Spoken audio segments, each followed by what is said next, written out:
Hello everyone, Robbie here, and welcome to episode number 33 of the Coach's Journey podcast. And my guest in this episode is Raquel Ark. Now, the name Listening Alchemy, which is Raquel's business, came to her in the middle of the night, evoking ideas of how art and science could combine and to distill and purify the act of listening. Soon after, she was asked to deliver a number of workshops on listening, which, as she dived into them, gave her the confidence to build a career around the subject, to which, it feels pretty clear now she has devoted her life and turning that listening alchemy into a business. As her recent TED Talk testifies, listening is the center of her work as a communications coach, a public speaker, a mentor of leaders, and host of her podcast, Listen In. Her mission now is to give listening a voice. And when she said that, you can hear me in this conversation, drop down a level of understanding what she's about and what she wants to do. And she teaches people how to listen in a way that creates true connection, leading to change and action at an individual level and at a broader systemic level. And we get into some of the tools she uses to do that in this conversation. She also shares powerful insights about her life and work, including a metaphorical tool for getting present in coaching sessions. And she shares loads of research and ideas about how people's minds really work when they're listening. We talk about the power of playfulness in opening doors to new coaching methods. We talk about coaching as a meditation on presence. We talk about how to make sure you're understood in the way that's important to you. And we talk about listening circles. And Raquel gets really practical about how to use them to ensure that everyone's voice is heard in a meeting. And there's a really, it's just a very practical guide through there on a tool that anyone could pick up and use with the group. And a powerful tool as well, by the sound of it to me. Raquel explains how listening is about more than words, and throughout this conversation, I think you'll be given loads of practical insight, to allow you, to allow your clients to listen to themselves, and that's a really exciting and important part of coaching. Before we get to the conversation, since the last episode of the podcast, my book is out, and I just want to say, if you fancy going over to Amazon and buying a copy, that would be amazing. For those who don't know, the book is called How to Start a Book, Business or Creative Project When You're Stuck. How to Start When You're Stuck. And it's the first book based on my 12-minute method, which is also how I wrote the book. All the chapters in the book are written in a 12-minute sitting.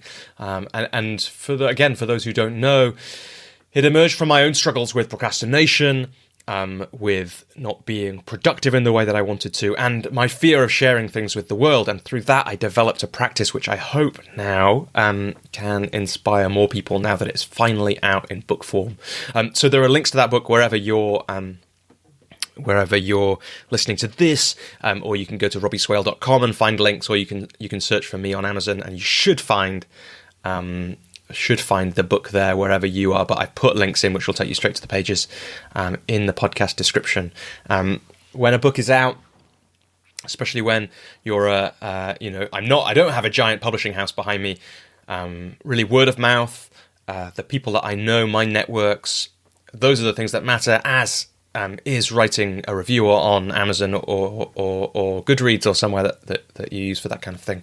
Those are really, really important. So if you're able to and up for taking a look at my book and perhaps grabbing a copy, or if you don't want it or you've already got one, think about the way I think about it is we've all got a friend who every time you see them, they're talking about the business they want to start, the book they're going to write, the other creative project that gets them going. They're just about to do it, and then the next time you speak to them, they're still just about to do it. And this book is designed for those people. It's designed to get into that thing that you're always meaning to do and don't do. So do take a look at that. Again, it's called How to Start When You're Stuck.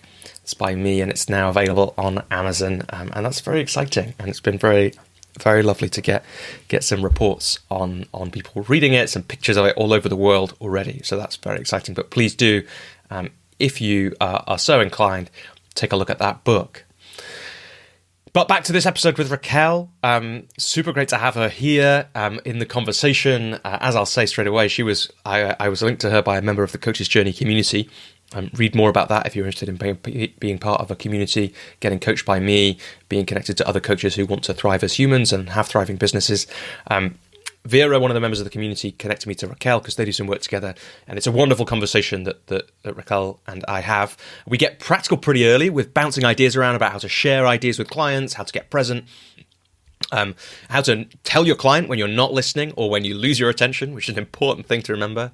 So we get into that right at the start, and like I said, we get really practical towards the end too when we're talking about listening circles, and also when Raquel talks about how she structures an offer to help an employee sell coaching to their boss. Raquel's just a great storyteller, and it's like her storytelling really touches me. I hope it does you too.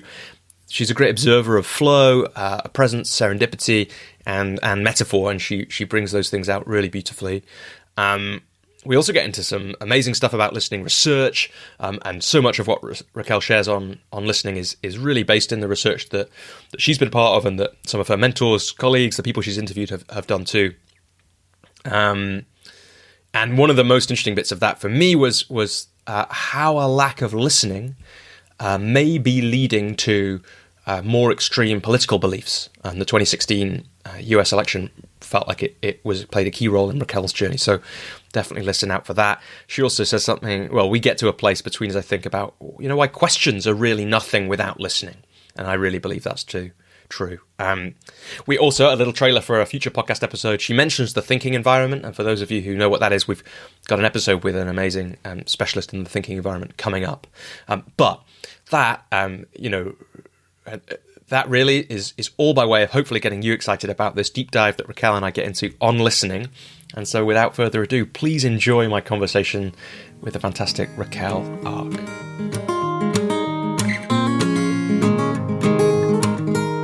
Raquel, welcome to the Coach's Journey podcast. Thank you, Robbie. It is a pleasure to be here. Yeah. We were just, for some reason, I've just laughed there because we were just talking before we switched on about how I have to warn people that I'm going to bring them in straight away. Otherwise, people sometimes have a little pause. And sorry, audience listeners, I just laughed at that because it was funny because you did a beautiful, even though you knew that was coming, you did a beautiful and authentic response. So thank you. You know why? Because it really is a pleasure to be here. I'm really happy to be on this podcast, and I'm not making that up. Oh, that's so lovely to hear. And for anyone who's watching or anyone who's listening, right, we'll be able to hear actually the smile on your face, and that feels very true. So I'm really glad. I'm really happy that you're here. We were connected by a mutual friend of ours, Vera Yanka. Vera and I go back quite a few years to when we both worked at the Royal Opera House together. And then by coincidence, as far as I know, we've both ended up. Vera is now a member of the Coach's Journey community, which is a kind of group program that I run alongside this podcast. And has that interest in coaching, in listening. And so that's a really funny coincidence. And I love it when members of the community or followers of the podcast suggest guests. But what quite often happens is they don't kind of quite fit in with who I've got coming up, or more likely, and so they go on my list, or more likely I reach out and the diaries become a nightmare and they don't get scheduled in. And then we had just this lovely serendipitous thing where here we are just a few weeks after Vera suggested you come on the podcast having this conversation. And it's absolutely lovely to have you here too. Yeah, well, it's a perfect timing because, the end of the year is kind of crazy for everyone, but that craziness is just starting to slow down. Yeah. So to have this conversation and to actually take this long to have it is a really nice opportunity because it doesn't happen very often, does it?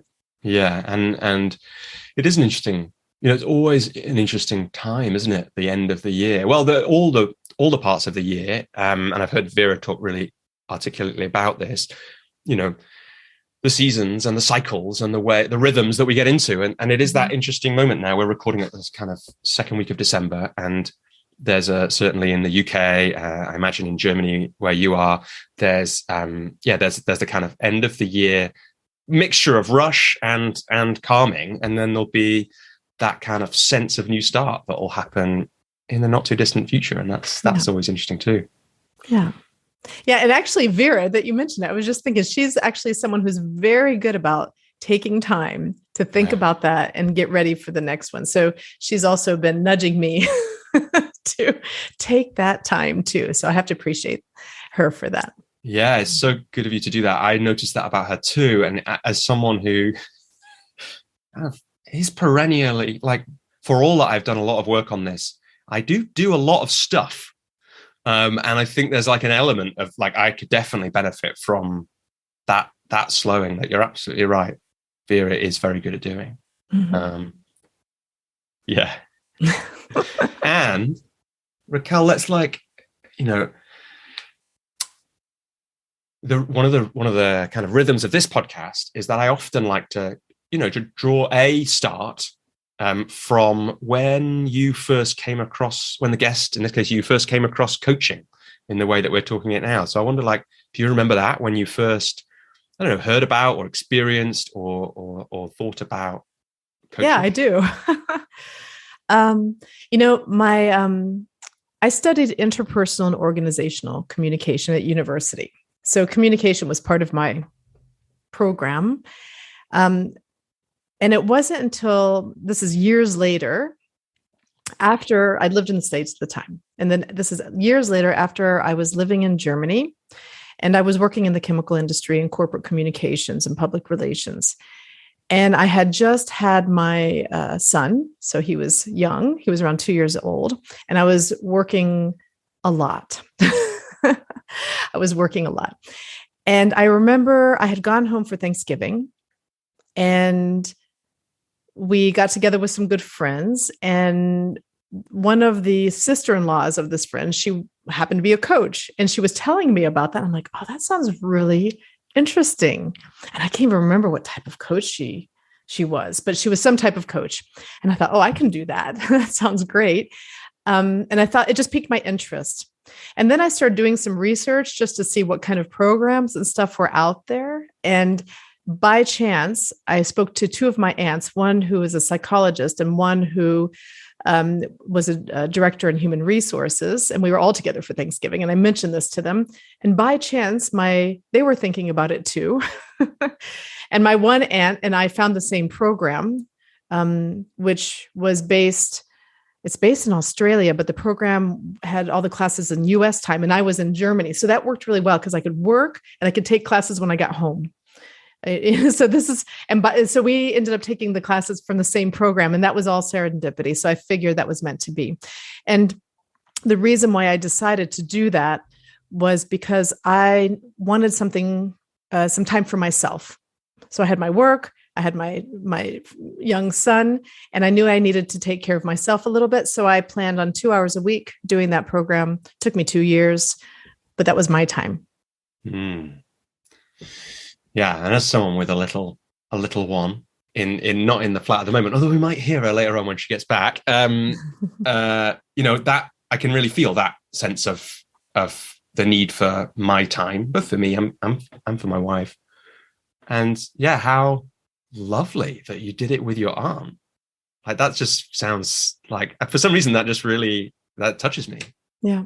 I don't even know if we were in that many classes together, but we could chat in between and share stories and kind of connect with each other. And I don't know if she ever really did a whole lot with coaching because she had her whole, psychology practice, but there ended up, I think she had planned on it, but at the time then, the psychology board in Ohio decided there was competition between coaching. And so if you did do coaching, you would risk your business. So there was some challenges that way. So she ended up not being able to do the coaching like she had planned because of that stuff that happens in terms of power play. I mean, how interesting is that? Like, I mean, I imagine they might have changed their mind about that now, or do you know? Because in a lot of places, there are a lot of coaches who also, or psychologists who also practice as coaches. It probably depends on where you live, what the laws are, but you need to check. So check that. Yeah. And so at the time you were working in Germany in the chemicals industry and in corporate communications, when did coaching start to play more of a role? Were you using it in your work straight away, or did it come in more gradually? I started using it in my role with leaders because I had a close connection with the senior leaders, and it started changing how I worked with them. So, for example, I would have someone come to me and say, we're closing down this production, but we're opening this production. I'm wondering about timing and communication. How do we give this news because it's positive, but there's also some negative, and I would, instead of jumping into giving them solutions, I would take time to find out what was most important to them, have them think through what what they found, that no matter what happened and no matter what was decided, what was the most important thing for them. So that was a kind of a level of coaching. So for example, if they said, well, being transparent is most important to me, then that changes how you do the strategy. So you do have your expertise there, but I took time to find that out too, because that impacts how a leader will approach their project or what they need to do. That's where I started using it. Eventually I was just, people started asking me to coach them. I did that a lot in the organization, but it wasn't until I left the organization that I dove in a lot deeper.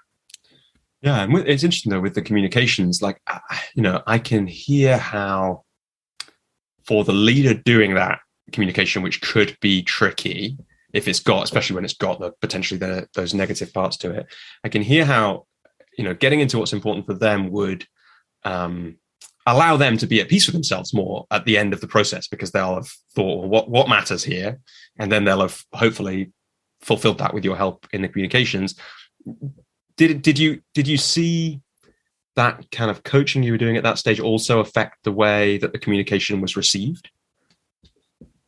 Do you mean that's a good question.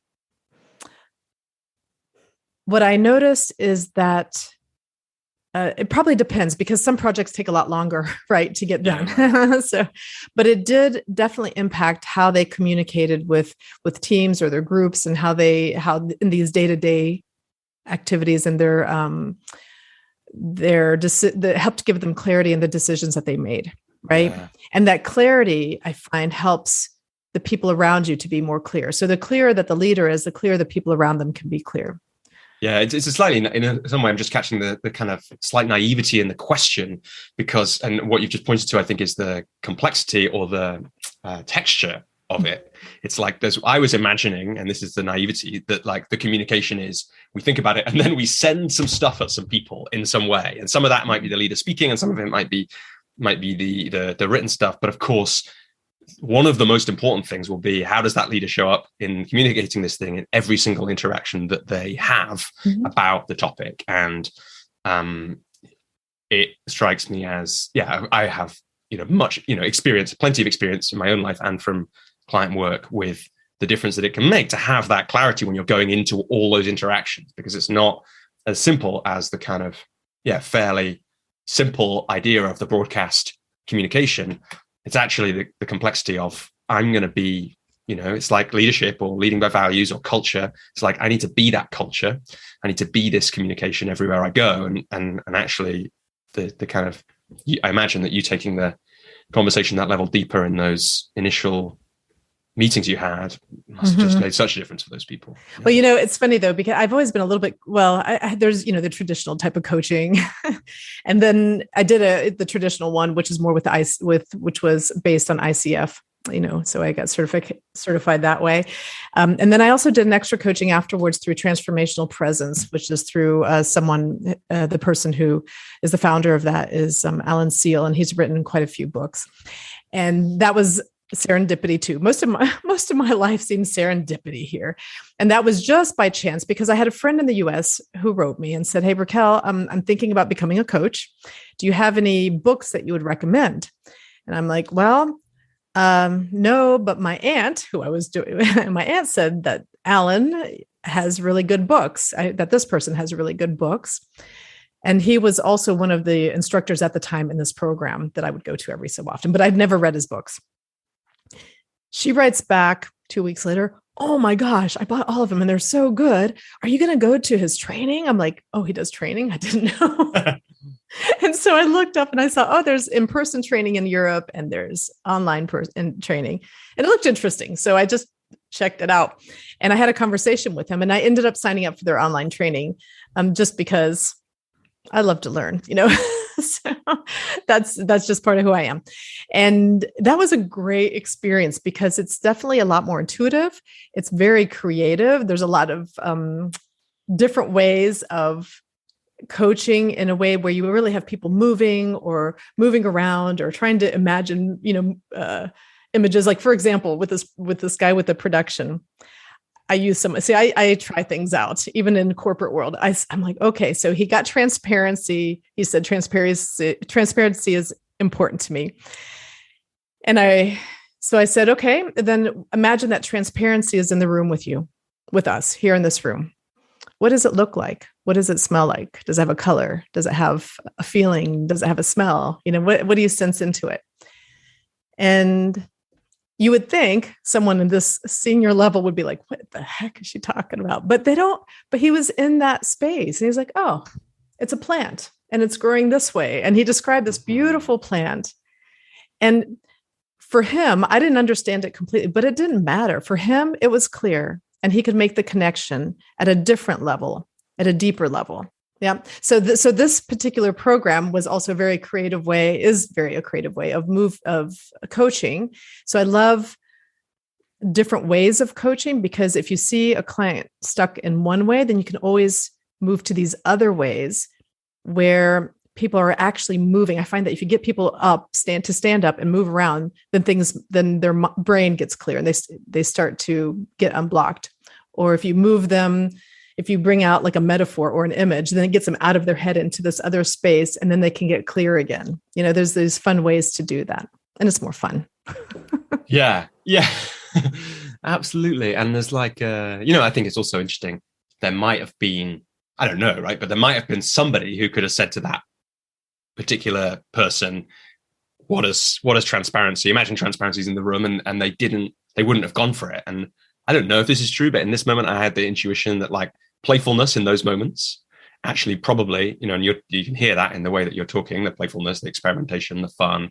It's like, I imagine that stops people from doing, if everyone's a bit nervous about like talking about the kind of, is transparency a plan, then everyone gets a bit nervous. But if one person is just really playful and just asks that question and invites somebody into that slightly different space, it's just kind of, it feels like it would be quite natural to just go with it.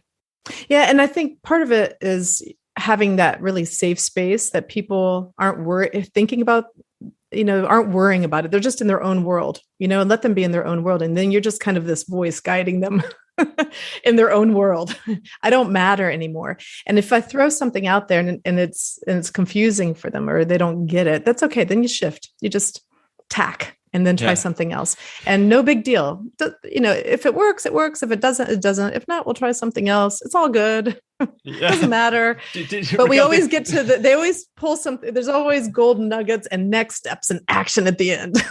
Did you always feel, I'm laughing because did you always feel, you sound very comfortable with the idea that you might throw something out there and it might not fit at all, and that's okay.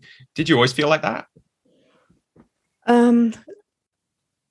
That's a good question. I don't know if I've always felt that way, but I've probably just growing up in different cultures, moving to like even moving to Germany, not knowing the language and just trying to figure things out. I still make mistakes. I make mistakes all the time. And so I've just gotten used to it, and then I just have fun with it. Maybe that's why. Yeah. But to just try it and see if it works.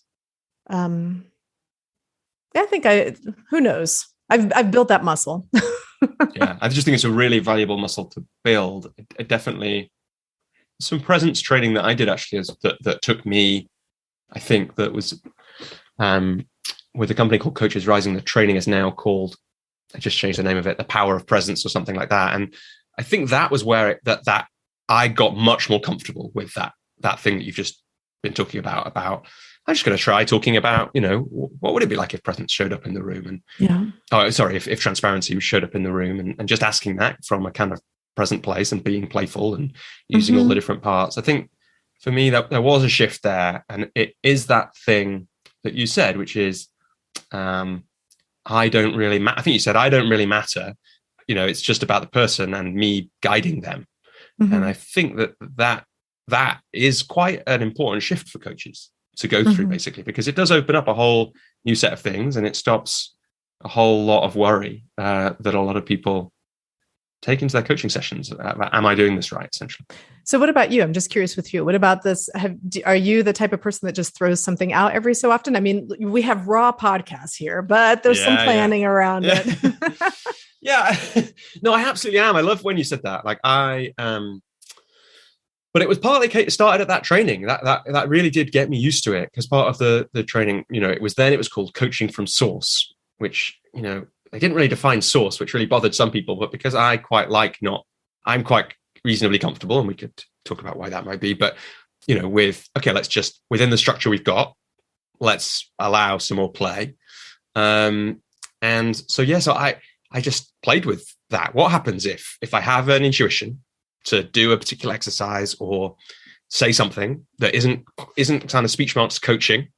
What happens? And it turned out what happened was mostly really valuable stuff for the client.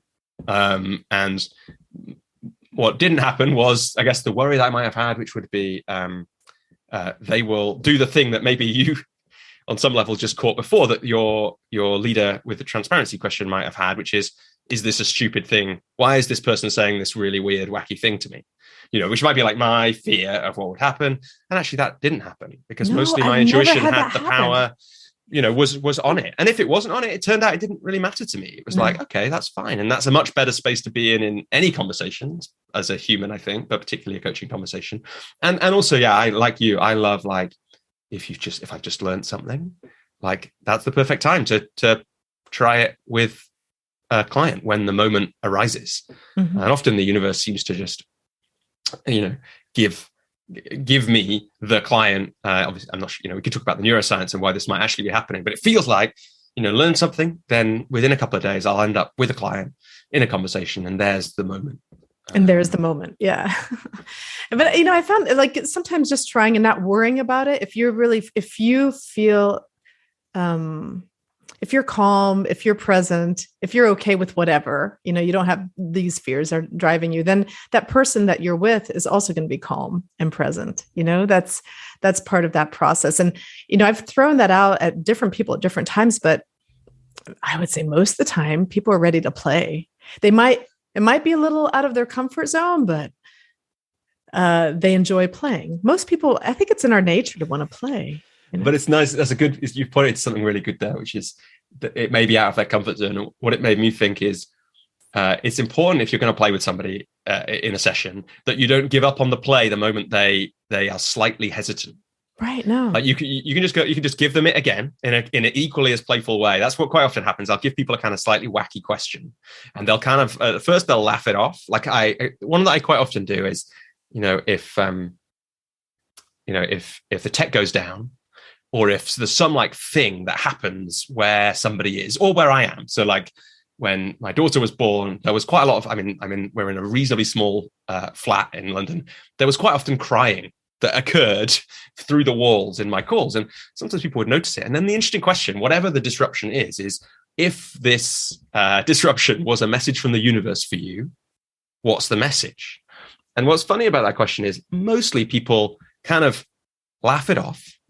And then if you just wait, or you give them the question again, they come up with an incredible message. Yeah. And I've had people's dogs and the breakdown of the internet, and storms, and crashes of thunder, and little babies crying, give all kinds of very wise advice to That's clients. really cool. Yeah. And it is a wacky thing to do, and so is if you're in a room with people, looking at the room and playing with space in the kind of ways you hinted. But I guess we're in this place now, and we're partly in it because you did this training on presence. And when you talk to coaches, when I talk to coaches, and ask them what matters, and also when I'm with a colleague who was the guest on the last episode of the podcast, actually. We're currently delivering some coaching training to new coaches, and we're thinking really carefully about how we do that. And it's very obvious to us that there has to be a lot in it about presence. Mm-hmm. Presence is, I think, a big part of and your presence is, I'm certain, a part of why those playful things you do with clients and people you're working with land. And I'm sure I know that I've read you talking about that in different ways. How, what are you, what's the question? I better ask a question. I've been talking quite a while, haven't I? How do you think about presence and about getting present?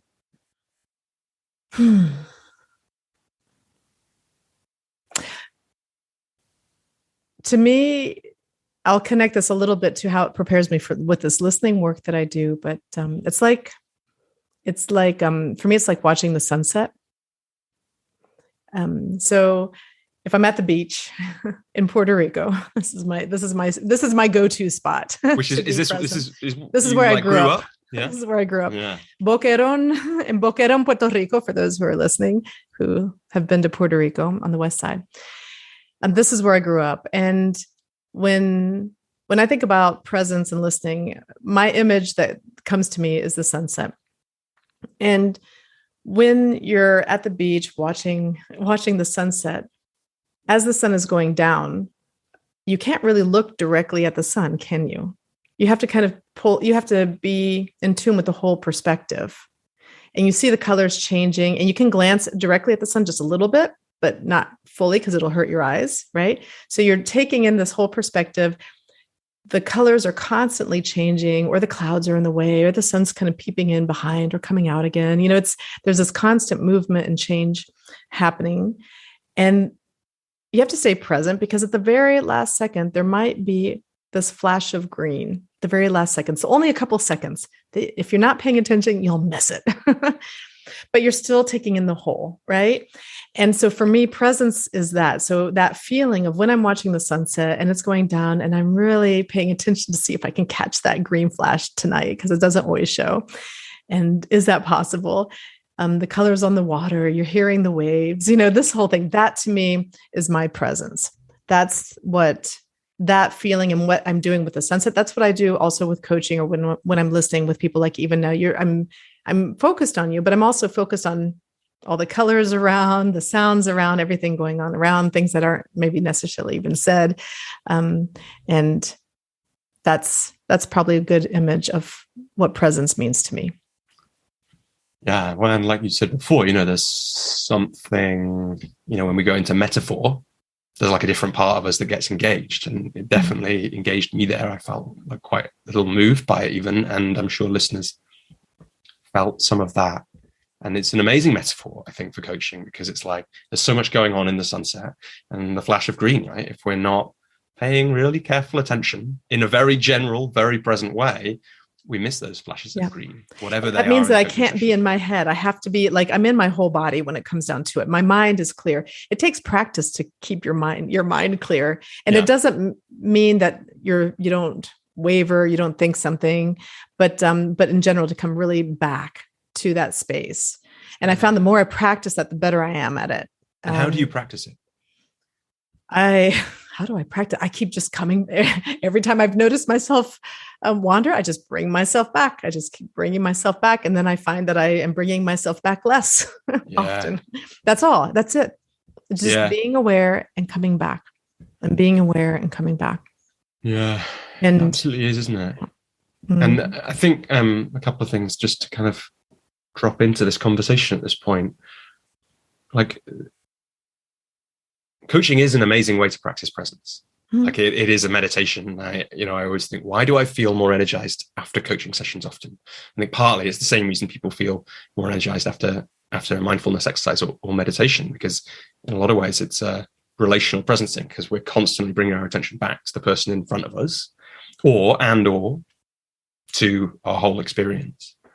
I also just think that you've pointed to it's such a useful thing to know that the practice of presence essentially is bringing yourself back. I just think it's like that needs to be emphasized, because what used to happen a lot for me before, I heard someone saying that. And I wrote an article about it once, because I think it also has something about habits. So it's like, it's almost true of every habit that actually the way you practice the habit is to, when you realize you're not doing the habit, to come back and do the habit. And that's how in the end you end up doing the habit. But it's really important to know that I think it was Tim Ferriss who said it, that the kind of thing, the rep of presence is bringing your attention back. If you keep practicing bringing your attention back, in the end you end up doing it less. And if you're coaching, that can be to the person you're speaking to, it can be to your experience. It can be to something else if you're doing a meditation practice. And then the last thing I just thought that was just great that you said is, it doesn't mean that you don't think or have thoughts. The distinction between thinking and being in your head is I just think a really different. important one. Yeah, for sure. Yeah, because there is stuff happening. It's there. So I don't know if we can really push it away completely necessarily, but to be aware, but I was thinking about that. I mean, there's stuff that happens, but what's the difference? It's not about me, maybe. I don't know. It's about this person. It's about, and also with coaching, it's not about me fixing them or solving things for them. I mean, even though I do have coaching clients where I mix coaching with training because that's part of what the agreement, and so I have to be very clear when I'm doing what and how. But at the same time, that full attention is very active. It's not a passive process. It's very intense, and the space that you're kind of like holding the space for that person, and it's connected to the world out there that they're trying to work through. Yeah. One thing, for those of you who like some facts and figures, I'm like, I probably have to pull up my charts for listening to get the exact numbers. But we speak slower than what we think or what we can take in. So people will speak slower than what people can take in. Let's say we can speak around 200 words a minute and we take in 450, which is why you can fast or speed up the podcast. Yeah, I suspect because we have a long podcast at the Coach's Journey that lots of people listen to it on 1.5 speed. And you can still take it in. So we can do that. So just being aware, that means that when someone's speaking to you and you're coaching, your mind will probably wander because there's that space. We can take in more. So that person is speaking slower than what you can take in, and therefore our mind will wander. And that's why it will happen.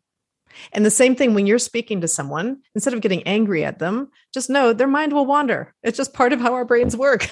It's okay. Just know that it will happen. And therefore, they may not catch everything that you said. And therefore, if there's something, if you go into, now this is not coaching, but if you go into a meeting or you have a specific intention, be very clear about that. So you make sure that at least that one thing that you want everyone to take away with, that it's somehow in a visual or it's said or written down, or you check to see if they really know how to put it into practice, whatever it is, that you're very clear about that. The other thing is that we think like a lot more than what we say, right? But this is why you like doing the longer podcast, because after a period of time, you're getting more into the good stuff, because often we're thinking a lot more than what we say. And so have you ever had a situation where you said, well, I told you that, right? Oh yeah. Yeah. Well, times. Maybe you did, maybe you didn't. It could have been that you thought it, but you actually never spoke it out loud. Because often in a conversation, we're interrupting each other and then we're breaking the thought process. So we never have a chance to really reflect back what we just said. And so we don't know what we just said. And the coaching, though, so that as a coach, by you being fully present and really listening and giving that space, then it allows your client to listen to themselves.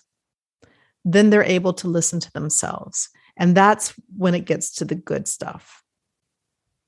And that's getting into what's in that head and clearing it out. Yeah. And it feels like, Raquel, we're about to bridge. And of course, a big part of your work is listening, and we're kind of in it now. Mm-hmm. Before we do, I just wanted to catch, I just think, again, it's like a thing that you said that I think is really wise and just important to know, especially when because there's stages of expertise in everything, and there's stages of expertise in coaching. And one of them is, I think one of the big shifts is this one that we've talked about, which is the shift from doing a lot of thinking in your coaching when you're coaching somebody to doing almost no thinking when you're coaching people. But that doesn't mean that the thinking is bad. It doesn't mean that if your mind wanders, that's bad, right? And it's important, I think, like that thing we were talking about before about bringing my attention back, being the rep, if you like, of mindfulness or presence, is really important, because the alternative to that is that when you find your mind wandering, when I find my mind wandering, I beat myself up about it. Mm-hmm. And that just takes my mind further away from presence. And actually just to accept, of course my mind will wander. That's a part of being human. Mm-hmm. That's and the kind of evidence you just spoke about, or the kind of the example of the number of words per minute is so useful for that. And the other thing is, we sometimes, just to say it again, like, we're all quite practiced thinkers, or most of us are, in the kind of people who have been through what we might call a European or an American education system, are mostly trained at thinking and not much else. Even though I think lately that's been a little critical too. Yeah. Oh, yeah. Definitely. It's not like that. I'm sure you can do better thinking than you get from those education systems, but it's like, we're not certainly not trained in memorizing versus thinking. We need to work more on the. Yeah, you're right. Actually, maybe that's a better way of putting it. But if we're taught anything through those systems, it's certainly not using our presence. Yeah. But that means that we're often good at thinking. And so we shouldn't dismiss that if your mind wanders, like, that's an interesting part of what's happening. It's like, is your mind wandering because the person you're listening to's mind is wandering? Is your mind wandering to something that's really useful? Or is it just that you are thinking about your lunch and you want to bring your attention back? Or they say a word that triggers and all of a sudden it brings back a memory, or, there's lots of stuff. So a question that comes up, what happens if I do notice and I lost track what that person was saying? Yeah. This is a question that comes up, and a couple ideas could be that you say, sorry, I just had a thought and it took me off track. I missed out on what you just said. Can you say it again? It's okay to do that. And it's okay to role model that so that they know it's okay to do that with other people. So people are so afraid to say that they missed out on something. But once you role model that, then they're more likely to do it. So to role model that, because it's actually what happens. So it also builds trust, doesn't it? Because it's like, if Raquel has told me her mind wandered there, I can count on her to tell me if her mind wanders, which means that when she's not telling me her mind wanders, I know present. She's listening. Yeah. And I'm really caring. I'm interested. I want to listen. The second thing you could do, depending on the situation, especially if someone is talking a lot, even though I don't necessarily believe the coach has to understand everything, but if you feel like you want to understand something, you can always ask, that was a lot. Would you be able to describe it in another way? Or could you share it? Or could you say that in another way? I want to make sure that I understood. You can use that. Yeah. Yeah. It's also, if someone's spoken loads and your mind's wandered, it's good to get them to give you the bottom line sometimes. Right. Can you just give a summary, and can you just summarize that? If you were to summarize that in 2 sentences, what would it be? Yeah. And it's interesting, isn't it? Because it's like a bit like we were talking about before. It's doing that in the playful, non-judgmental way, which is like, it could be either saying reasonably playfully and unashamedly, my mind just wandered there. Really sorry about that. Can you tell me? Or it could be, wow, you said a lot there. Like, not judging them for saying a lot, because like you said, they may have just been doing the important listening to themselves that they never get the space to do anywhere. Yeah. But that was a lot. Like, what's the bottom line of that? What's the most important thing that you could say, or that you said there? Yeah. So Raquel, like, we're kind of in it, but I do want to like rewind a little bit, because it, now your work, if people Google you, if they listen to your podcast, which people should definitely do. It's lovely to be speaking to you today, because I've been listening to your podcast in the last few days. So it's like I feel like I've been hanging out with you, which is of course one of the great things about podcasts. But it's like, now I'm actually talking to Raquel. Isn't this fun? The podcast is called Listen In, and it enables you to say some really fun things about listening in as part of the intros and that kind of thing, which I really love. Some really elegant little things that you say. But so people find you now, they will find you and see very clearly that listening is the center of your work. But it sounds like that wasn't how you first came to coaching. So did coaching come first and then listening as the focus for the work came second, or how did that? I think listening's been with me from the very beginning. Yeah. Yeah, well, that gives me a great chance, Raquel, to ask you a question, which I hope you'll agree is a good question, which is, what is the first moment that you noticed the power of listening, whether that worked or it didn't work? And for listeners who haven't listened to Raquel's podcast yet, that's a great question that she quite often asks her guests. I probably noticed that's a good, I've been thinking about that a long time. So my answer has probably evolved and changed because of that. But probably if I'm real about the first time I noticed it, was probably when I was not listened to. Yeah. I used to be someone who, I kind of would do what other people would say. And I think it was in college when I had a relationship, a boyfriend, and when it kind of was going crazy. That was at the point where I went someplace, I can't even remember what, and where I learned how to really listen to myself and what was important to me, and to get clear about that, and to say my truth, no matter what the consequences were. Mm-hmm. And I remember the first time I did that, I was like so scared, and I did it. And then the person was like, okay with whatever I said. I'm like, oh, this works. And that's when I found that I could say things where I was a little bit afraid to say, but I knew it was my truth. And I said it, and then it was listened to and taken in. And that was from not being listened to being listened to, and, in those types of situations. Even though I just had a TED Talk come out in just this last month. And that was an interesting process, because in doing that, the first version I wrote had I didn't write anything about myself. I'm not used to talking about myself. And they're like, this is about your story. I know, it must be difficult to be. And, it's funny because one of the podcast episodes I listened to of yours was with my really good friend, Colin Smith, who's called The Listener. That's his line. And you said a great thing to him. And I instantly thought that is definitely going to be true of Raquel when she's on the podcast next week, because you said something to him like, but of course you're the listener, Colin. That's his kind of like tag.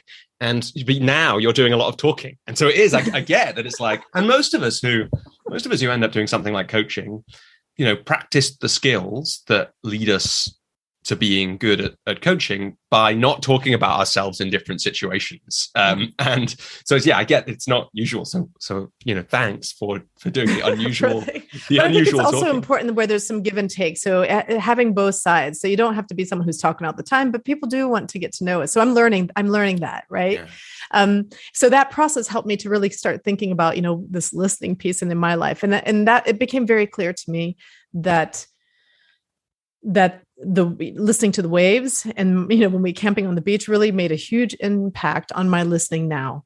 So that's probably a start. I also grew up between two different cultures. I grew up between Puerto Rico and Ohio. And so for me, it was normal that my culture, my world would change from summer to school. It was very different once I was 9. And that was just normal for me. So I automatically knew that there was different perspectives and approaches in terms of how people saw the world.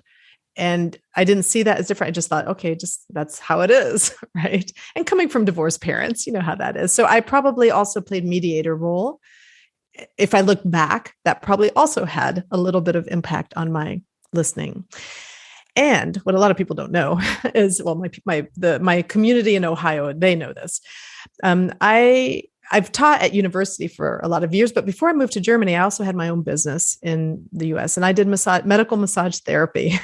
That was also one of these serendipity kind of situations. And that was the first time I learned how to listen beyond words. Mm. I learned to listen through my hands. I learned if someone says they had a pain here, I took that in, but in the end, it could have been that the problem was someplace else. And so that, I'm sure that has impacted a lot of what I do now, where even in my listening training, I really have people get in tune also with their feelings, with their body, how each interaction impacts us. And that comes a lot from there. That's probably why I like movement, to start listening beyond the words, because there's so much more gold beyond the words. There's so much more gold beyond the words. And then even fast forwarding the coaching was a new experience for listening for me, because I had never experienced listening in that manner, which is... Yeah, what was new about that? Where I think being a coach and having listening structures that helped support that person work through their stuff. So I don't need to listen to understand. I'm just holding that space and listening and asking questions so they can take care of their own stuff. So that was new for me, because beforehand I was listening to get information. So I knew what to do, I needed to do with it, whether it was teaching, whether it was, business, that kind of thing. Yeah. Yeah. So many places we could kind of dive in on there, Raquel. But while you mentioned it, like for people like the TED Talk, right? I'd love to talk just a little bit about that. people should check it out. There's especially people who liked the feeling that they got from you telling the story about the sunset will love the opening of the TED Talk. It's really beautiful opening where you talk about the waves.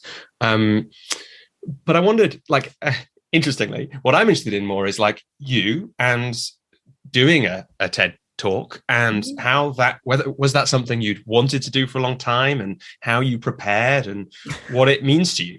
Yeah. I have a good friend of mine, and actually this is also a good friend of Vera's.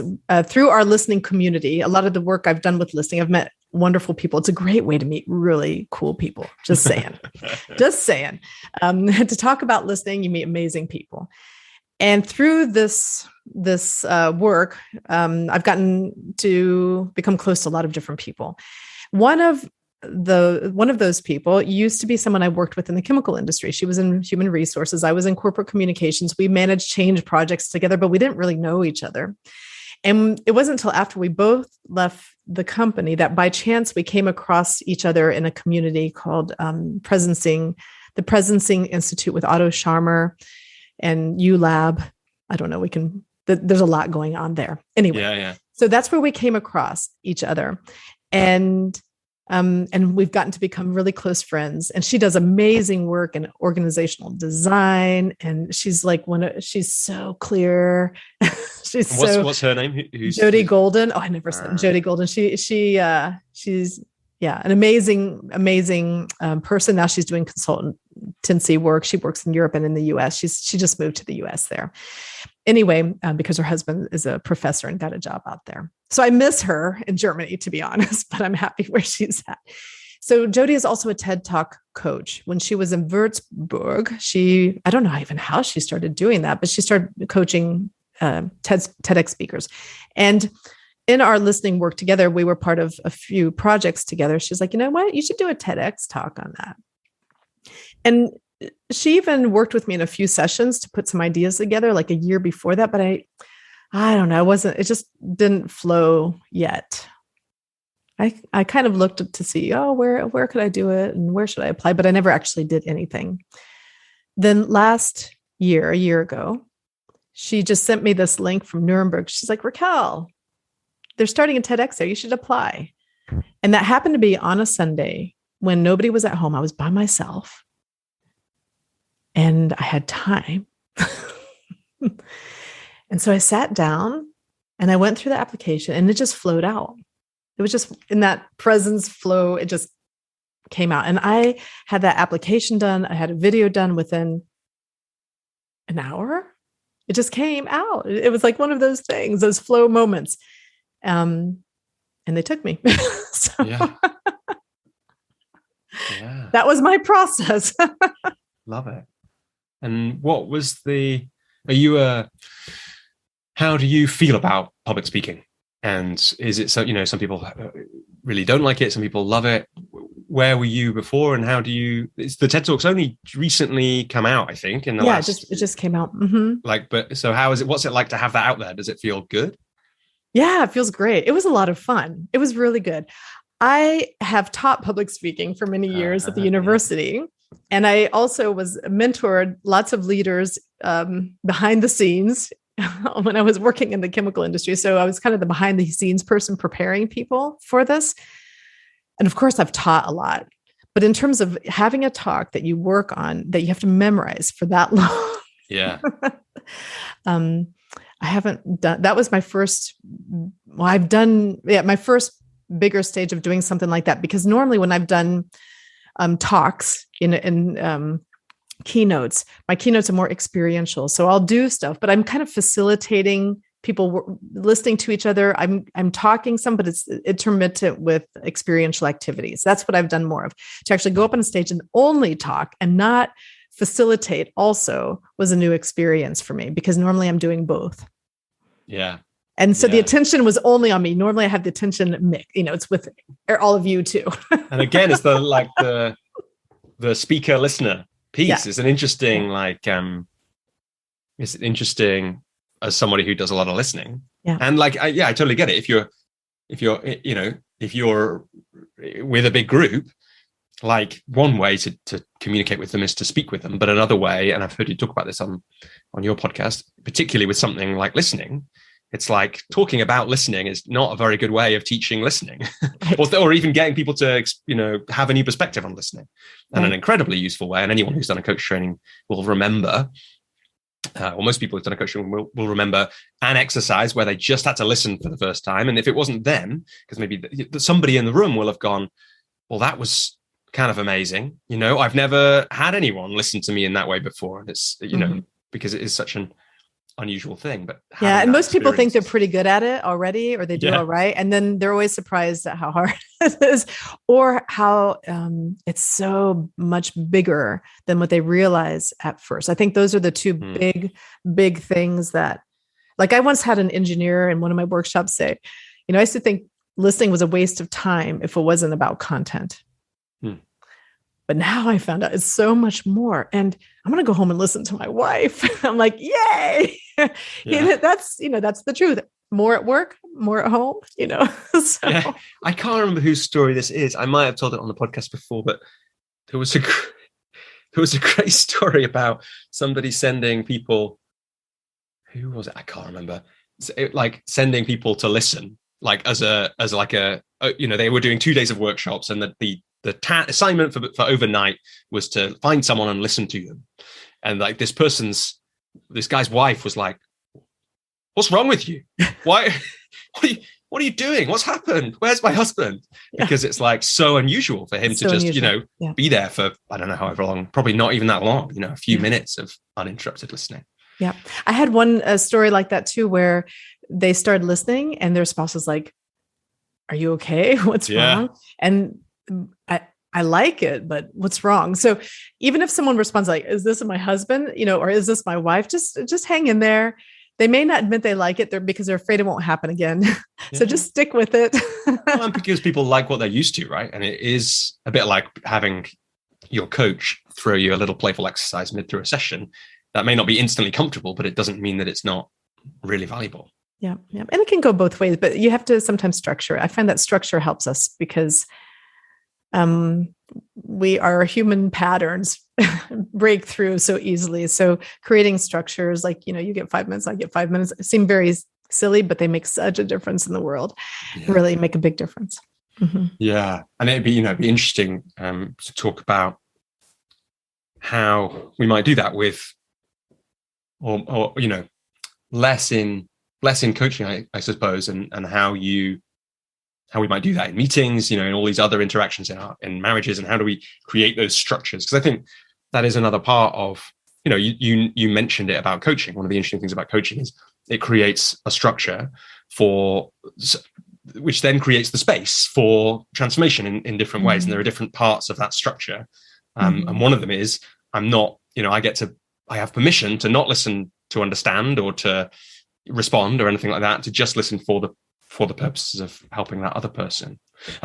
But before we ask questions about that, if we do come back to it, like, when did you realize that listening was going to be the thing that you were going to work on? A few years ago, I think it was 2016, when there was elections in the US.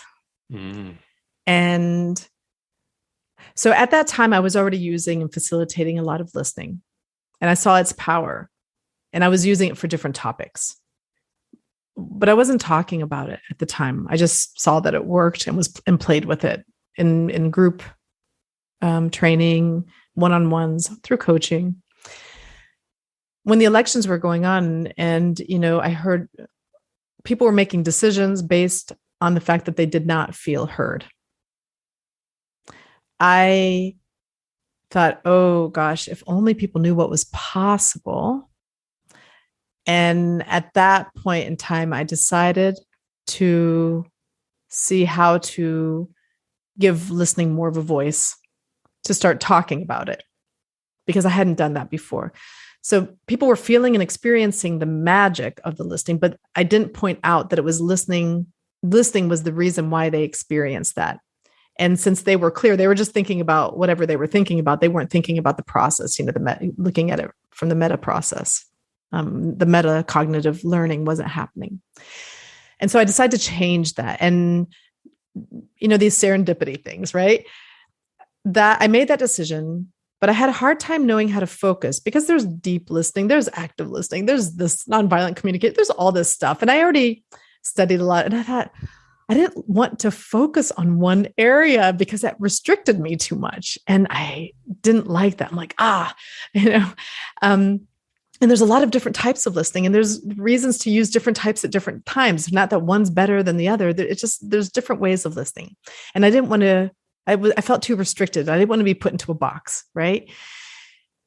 So one evening, I think it was the end of October, beginning of November, I woke up in the middle of the night and the word listening alchemy was there in my mind. Now, I don't know much about alchemy, but for me, that opened up a whole new door. I thought, it's going from a metal that has, is not that pure. What can we do to make something pure and where the gold is, right? And the listening that allows that purification so that we're able to have that gold. It's also a mixture of science, and there's also some intuitive. It's an art and a science. How does that all work together, right? And with alchemy, it's a constant process. There's never a never-ending process where you can always evolve, we can always grow. So that particular word opened up the possibility and the space for me to not have to put myself in a box and to be able to play, to experiment, to try things out, to see what really works, when it works, how it works, what are the conditions. And that was at the point where that name came up to me, and right like the week after, I had a friend of mine in Netherlands, Maria Jose, thank you very much, who called me and said, Raquel, come and do a workshop. What kind of workshop do you want to do? And I said, well, how about listening alchemy? And so that's something about reaching goals. I just put it on the calendar. I had no idea what I was going to do, but I knew I had this workshop in the Netherlands that I was going to try. Then as soon as that happened, I had this email from another friend in the Netherlands who I had talked to. I'd met at a World Cafe. I talk about her in the TED Talk.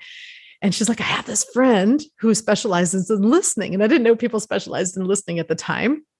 And so she sent me she said he just did this research. And I contacted him to talk about this research. In his research, he talks about, this particular article was that when we listen with full attention, no judgment, with empathy, that the person who is speaking will become less extreme in their ideas, will be more open to seeing the pros and cons. They have, more complex thoughts.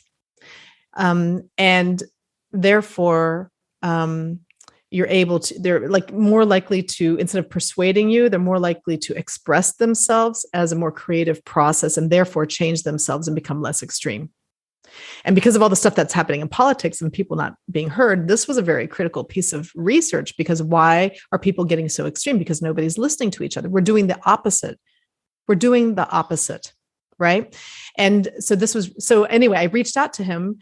We had a great conversation. We played a lot, and I integrated this into my workshop. And that was like the start. And then I went to the US for Thanksgiving. I had friends. I said, hey, do you know people who might be interested in this? I'm just trying this out in Netherlands. They had a group of 20, married couples, business owner, married couple types. It was really interesting. And then I had my students right after that. So I did like 4 workshops within like a month of that just happening. Yeah. Yeah. That was the start. I mean, again, so much in there, but there's an important thing I think that people don't know. And it took me quite a long time I learned it from one of my coaches, really, or from the work that we did together. The amazing thing about the work that we do is you can just make it up. Right. And like it appeared for you listening alchemy. And I love that story because it speaks to this thing we've been speaking about in this whole conversation so far about presence and trusting the things that emerge. And, there it is. And not only is it there, but it's got all those beautiful aspects to it, which make it make total sense. And it's also like, again, you're in a beautiful metaphor. And I'd like to just point something out there. As you're speaking and listening to me, I realized that process was a combination of me really listening to myself And at what point in time, did things start to align? Listening to myself to get clear, holding that space. Then when opportunities arose, listening to the opportunities. Yeah. But then there they were. And because you'd named that thing and you took that gamble with the first workshop, it's like, great. And sometimes it's fun to do that. And it doesn't have to be, you don't have to run a workshop the first time, but if people have an idea about how they want to talk about their work, just try talking about it. And you did it in that story, you did it like with your friend in the Netherlands. Then you did it when you were back at Thanksgiving. It's just like, I'm interested in this thing at the moment, and there's another opportunity. And I love that. I also like, you could probably see on my face the kind of the insight. So I knew some of that. I've read of the research, about if you really want to change someone's mind, if you want to have a difficult conversation, I loved it when I first read difficult conversation, books, because they start, the first 2 chapters in them is do coaching. Essentially, it's like listen really, really well, and then ask some questions. And if you want people to change their minds, that's the best way to do it. I hadn't made that reverse connection that you've just made, which is, or maybe the article you read made, which is, we get less extreme. And so the reason that we're more extreme is because there isn't much listening. Yeah. So the listening, what listening does, and the research, it's amazing. If people only knew, it's so important. There's so much gold here to mine. Yeah. But what the listening does is the listening creates the psychological safety. When people feel safe, that's when they shift from this persuasion to this expression. Then they're actually able to hear themselves. And we always have conflicting messages in our own minds, but we don't hear it. And then it's through that, listening to that then it kind of changes and gets clear and comes to probably something that's less extreme, right? And so that's part of the process. So the listening piece is the piece that creates the safety. It's the process to get there. When people feel safe, then they feel trust, right? Then they're able to get more creative. They're able to think more clearly, and they make better decisions because they're able to see different perspectives. They hear the different perspectives in their own mind, which are there, and they're more likely then to receive from somebody else afterwards. So there's really a lot there, but listening is like the action point. And I love what you said about questions. The questions are so important. And in one of my podcasts with Niels van Quackebeke, he's a professor in Hamburg. He did research on asking questions, and they thought asking questions, they were looking at teams and bad apples, and they thought that questions neutralized bad apples. So then they did a whole other research project, and they couldn't find anything on asking questions, which was a bomb. But what they ended up finding out later is that it wasn't the asking questions, it was the listening after. So the questions are the spark. But if you don't listen after, you're going to have the opposite effect as the intended effect. Therefore, don't ask a question unless you're really ready to listen. Imagine someone, think of people who've asked you questions and then they're not listening afterwards. What does that do to you? You don't want to do that to other people. So just to pay attention to that. Yeah. Yeah. And I mean, I think, if we're thinking about coaching as a craft, it's like, how do people, if you were starting out coaching, when people are starting out coaching, we're like, how do you know which question to ask? Yeah. How do I know which is the right question? Well, the way to know that is to be really listening. Mm-hmm. And of course you need some spark for the start of the conversation, but again, because Mike and I have been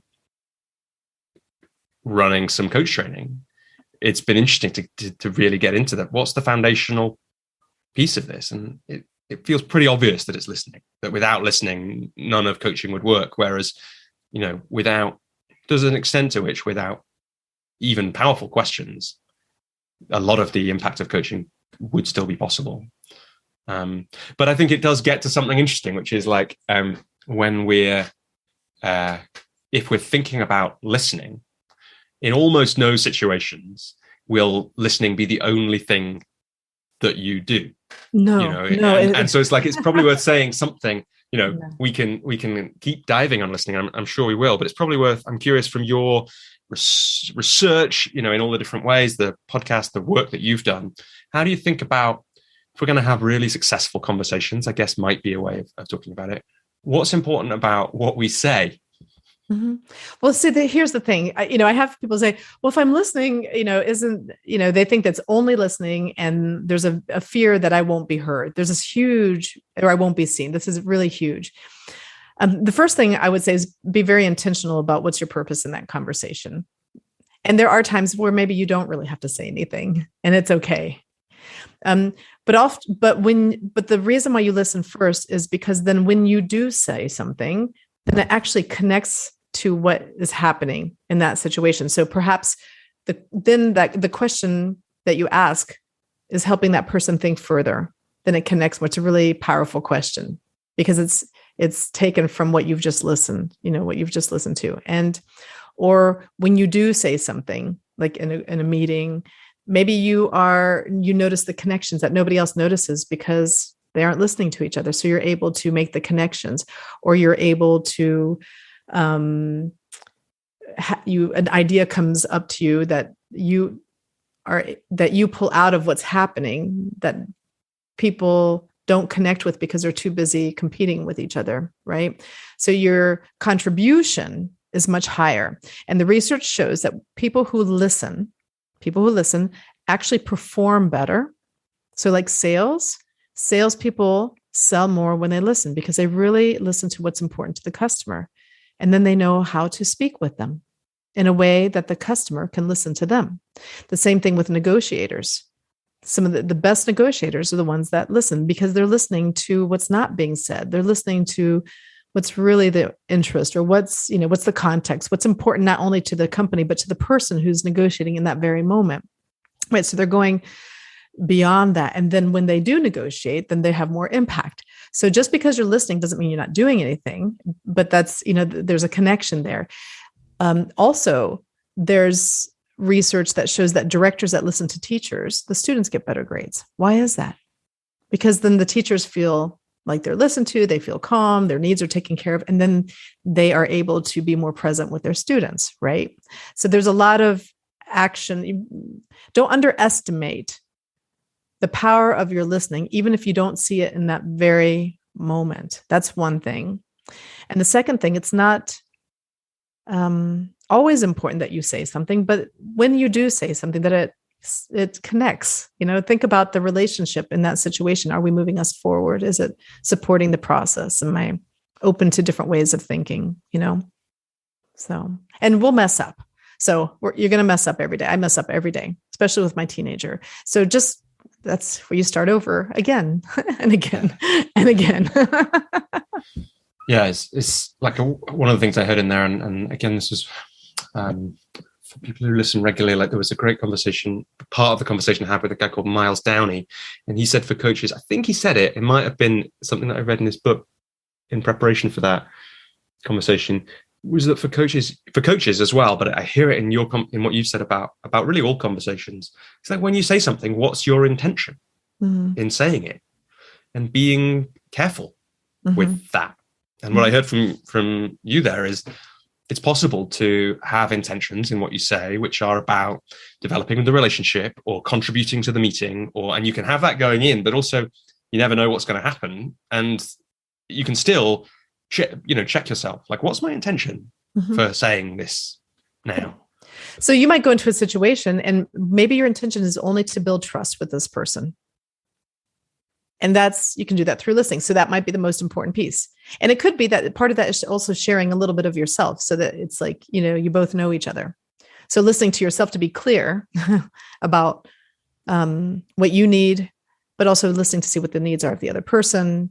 And is it just about building trust? Is it about getting information so I can do my job better? Is it about, I don't know, helping this employee get more engaged in their own stuff, their own work? What is it? What is that?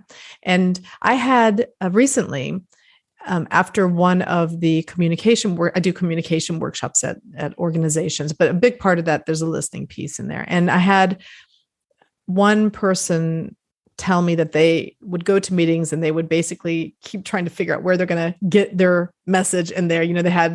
They knew they wanted to say something. So they spent more time trying to think of when can I jump in? Right. And it was stressful. It's like physically stressful to do that. And so after they realized the listening piece was so powerful and they took time to listen, they actually were a lot more relaxed. and they took in whatever was being talked about, and they were able to contribute more than they were beforehand. And people appreciated that. And we've done some research on some of my workshops. Some of the results are just the researcher guy, Ichakov. He's also, I interview him in one of the podcasts. He's done research on some of my workshops, and the results should be coming in now this month, hopefully. But we did a brief glance at what might be showing up. And these were workshops with mixed people. So they weren't people in teams. It was in the same company, but just a mix of people.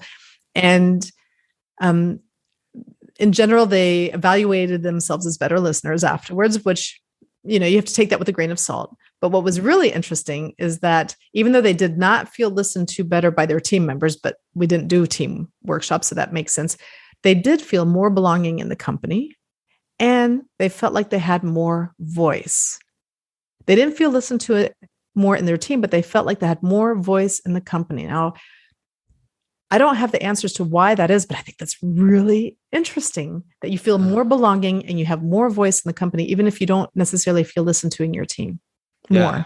That's, take a moment to let that sink in. It's so interesting. I mean, like you say, like, that's the next phase of research that you need to do, Raquel, with this colleague. Like, it's like, why? What? I mean, there is a way in which it does make sense to me, but this is like, this is not research. But I can imagine that, there is a way in which, if the company has said, come, go to this workshop, and at the workshop, you've been listened to, and so you felt like you have more voice. Like, I can imagine that there could be a perspective shift there. I guess the question would be, I'm going to interrupt you. Wouldn't it? I'm going to interrupt for a second, though. The evaluation was not done immediately after the workshop. Well, that's good, because that's better. Like the thing I was about to say was, I'd be interested to know what would happen over the longer term, because you might expect that as a tick in the week after the workshop. But and one of the one of the reasons that coaching is growing is because it is a longer term intervention than even a training course over a number of months, right? What happens a year after that? How is it embedded? Are people doing stuff in between? So, okay, great. So it wasn't immediately afterwards. In fact, I would imagine that if it were immediately afterwards, they would think they were worse listeners than better ones, because they've just experienced that they're not as good as what they think, right? We usually measured people afterwards, depending on the group, between 2 weeks and a month after, depending on the group. And because it's interesting to look, is there impact over time? Yeah. And that's some of the research that's happening, is looking at more long-term impact. There's not that much research out there that does that yet. Interesting. And is this, so I asked our friend Vera to send me some questions to ask you. And actually, it was your suggestion. And one of the things that she said to ask about was your collaboration with Hebrew University. Is that the work that we're talking about now, or is that something different? Yes and no. So the Hebrew University, that's with my mentor, Avi Kluger. And he's the one that actually was my door opener into a lot of this work that we do now. So he is still a mentor, and he's had a huge influence on my work. And they are just powering out research right now. So I learn a lot from this. And I'm like a little bit of a nerd when it comes to reading that stuff. I'm like, oh, like a little kid, it's Christmas. Yay, another paper is out. So we have things that happen in projects that have come up and stuff. We've done some stuff together, and we're in constant contact.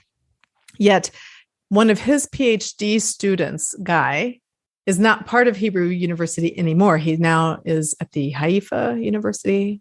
I have to say if I say that right.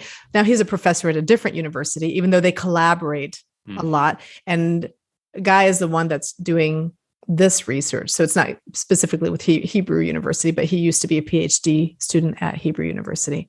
And they have some great work coming out. In fact, Guy has a project with another lady with the Templeton Foundation, where they're doing research on listening right now, which is really exciting to see that their project was accepted there. Yeah. And in terms of, you said there are, the example you just gave, there's not a lot of that kind of research being done. Like, How has research into, you may not know this question, so it's a big question. How has research into listening evolved? And like, if there's that exciting work going on now, do you think there's a reason for that? Is it the same reason that you got that kind of spark to, from things like the 2016 election in the US? Is that why it's happening now? Or? So with the listening research, so Avi Kluger started doing a meta-analysis, and what he found was he couldn't find listening research at first when he first got interested in it many years ago. But if you look across a lot of different areas, there's bits and pieces of listening research across all areas, from decision making to negotiation to sales and this. So he started gathering all the research he could find. And last I heard in his meta-analysis were over 910 correlates. There might be more. And since then, they also have done a lot more research. So even since I first started to now, there's a lot more coming out in the last couple of years than there was even before. And they're starting to also look at different types of listening training to find out what type of training is might be more beneficial for different types of situations. They're looking in things like that. But, science takes time. And so we just have to be more patient, but there's a lot coming out. They've done a lot of work over the last few years, and there's a lot more researchers also in the US and different places that are more interested in this listening topic, which is making a difference on why it's growing. So far, it's not well known, but there's a lot of impact. Yeah. So I hope that this will make a huge impact. And so if there's any people listening to this who work in organizations where they would like to have something done in an organization, the more research we can bring into organizations over time, then to see what the value is over time in terms of business outcomes, the more likely we're able to get it into organizational training, because there's really not that much training, and into education, because business impacts education. And there's not a lot of listening education out there. In fact, when I had a class in university, I had a 2-credit-hour class where they would just play a recorder and we'd have to listen to it and then answer questions to see if we remembered it. And that is not the powerful listening. Active listening is not the powerful listening. Just rephrasing back, that's not the powerful listening. It's good, but there's so much more. Yeah, and I know we've been talking about this, but because you kind of brought that there, what is the powerful listening? Oh, I find that this listening where there's connection, where change is possible, where we're really changing ourselves in this moment, which also change what we do. It also impacts action and who we are. This is the powerful listening. That change can be just feeling good afterwards versus stressed. That change can be getting clear about my next steps. That change can be that we are connecting and seeing and understanding each other as people, as human beings, and able to move forward beyond just the individual, right? So there's a lot of different ways. And I really believe that that's a lot of individual situations, but the more we can impact at group level and then at a wider level, then we can start having an impact at a systemic level. And that would be nice. And that's one of the things with the TED Talk, because the TED Talk's about having a big idea, right? It's not about having all the answers, is it? Even though some people do TED Talks that have answers, but mine was more about an idea, something bigger. And if we learn and practice how to really listen better, so the coaches are a huge part of this world of being catalyzers of listening. So you are a part of this movement of listening. If we're able to do more of that and people experience that, then imagine how we can shape the world. Imagine what would be possible then. When you do that imagining, what do you think will, as those shifts begin to happen, as they happen more and more, what do you think are the most important things that will become possible? Well, from what I understand of what the research is and from my experience, we when we listen to each other, we can get smarter. We're both, it's not I'm smarter than you or you're smarter than me, but we're helping each other to think more clearly, to have more ideas, maybe ideas that are connecting to a bigger picture, whether it's strategic to the planet, so we're helping each other feel better, think better, but we also have ideas or think of solutions, if you want to put in solutions that are more connected to the bigger picture and is more inclusive. It's more inclusive. It's more like glue. It's connecting versus separating. And a lot of what's happening in terms of competition, it's separating versus, I mean, there's some healthy competition. Don't get me wrong, but what is something that moves us forward instead of this competition where we're pushing each other down? How can we move ourselves forward and have an impact, and there's a lot of talk about diversity and inclusion and equity, which is so important. But a lot of this is just about listening to different voices and valuing people and finding ways where we can all feel better and work and have some impact in our work, feel valued, have work that has value. I see so many people in the work environment that are totally stressed out. They're in that sympathetic mode, they're like fight or flight. And if we can just shift that to more of this parasympathetic nervous system, think a little bit better, connect with each other, work in a healthier manner, that will impact our health. It impacts our family life. It impacts our work life. We're more open to maybe doing things that are good for the world. That's what I would love to see more of.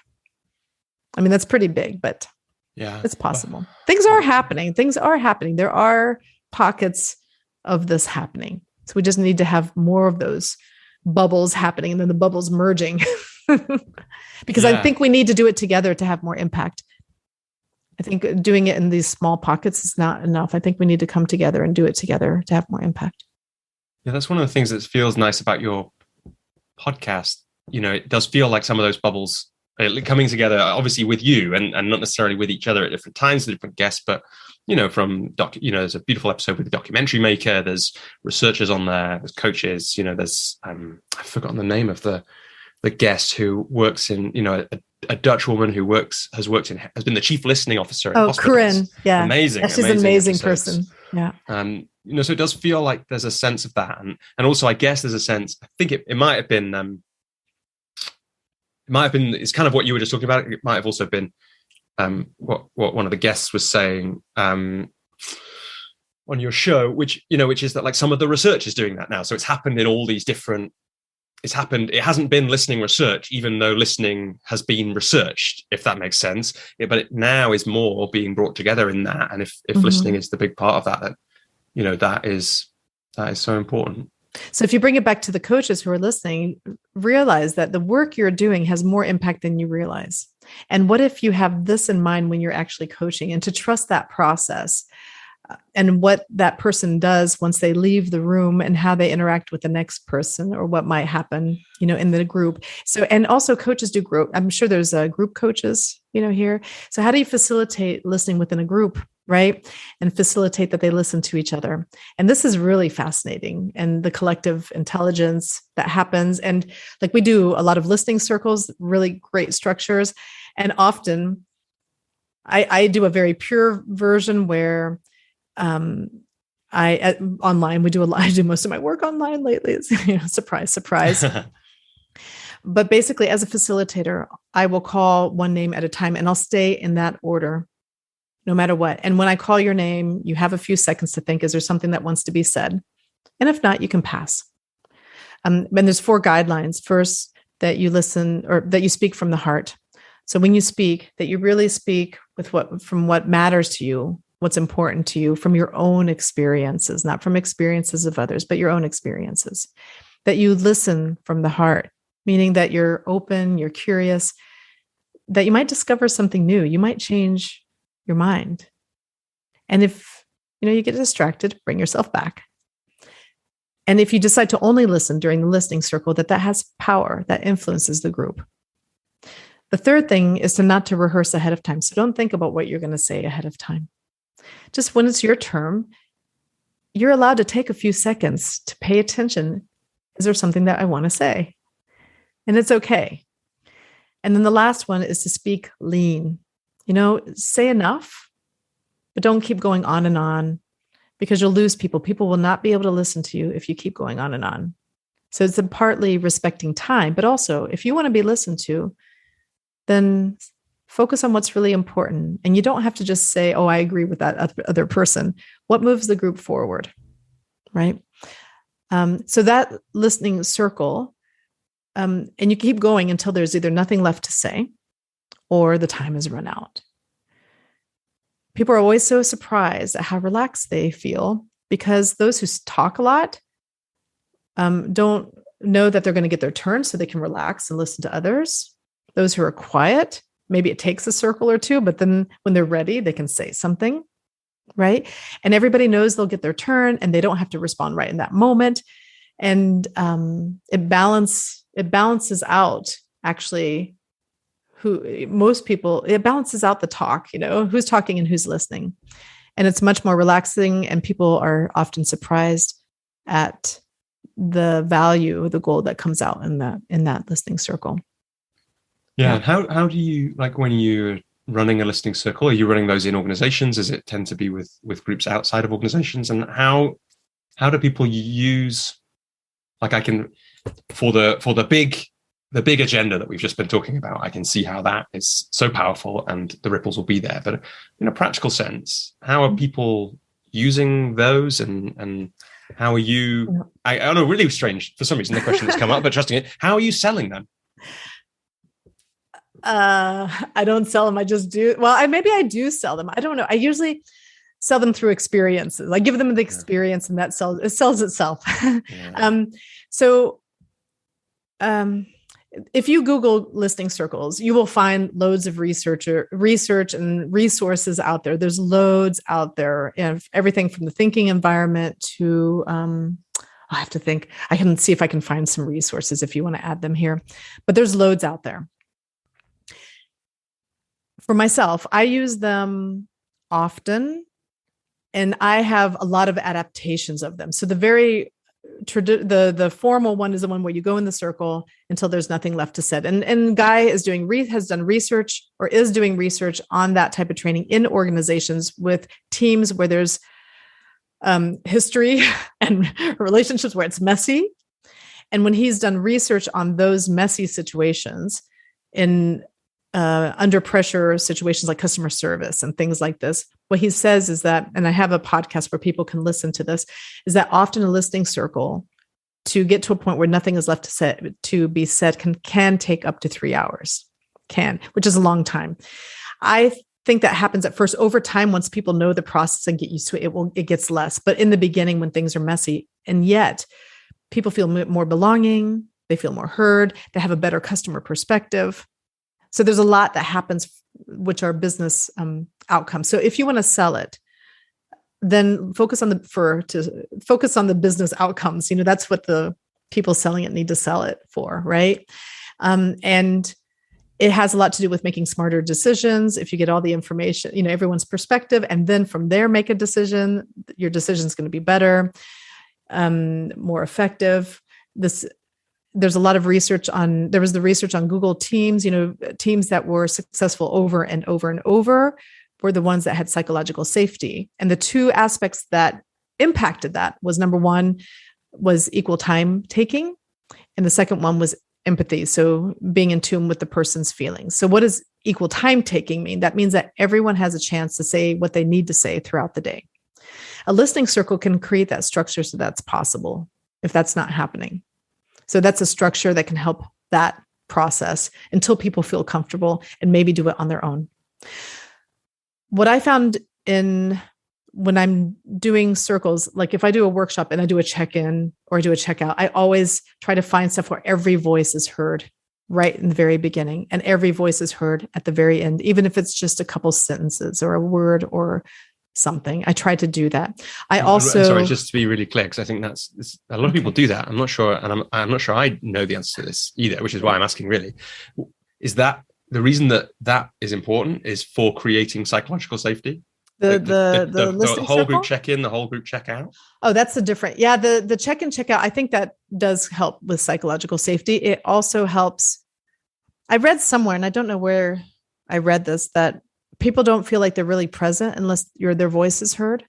So if you can find a way for everyone's voice to be heard within the first, 10 minutes, then they've landed.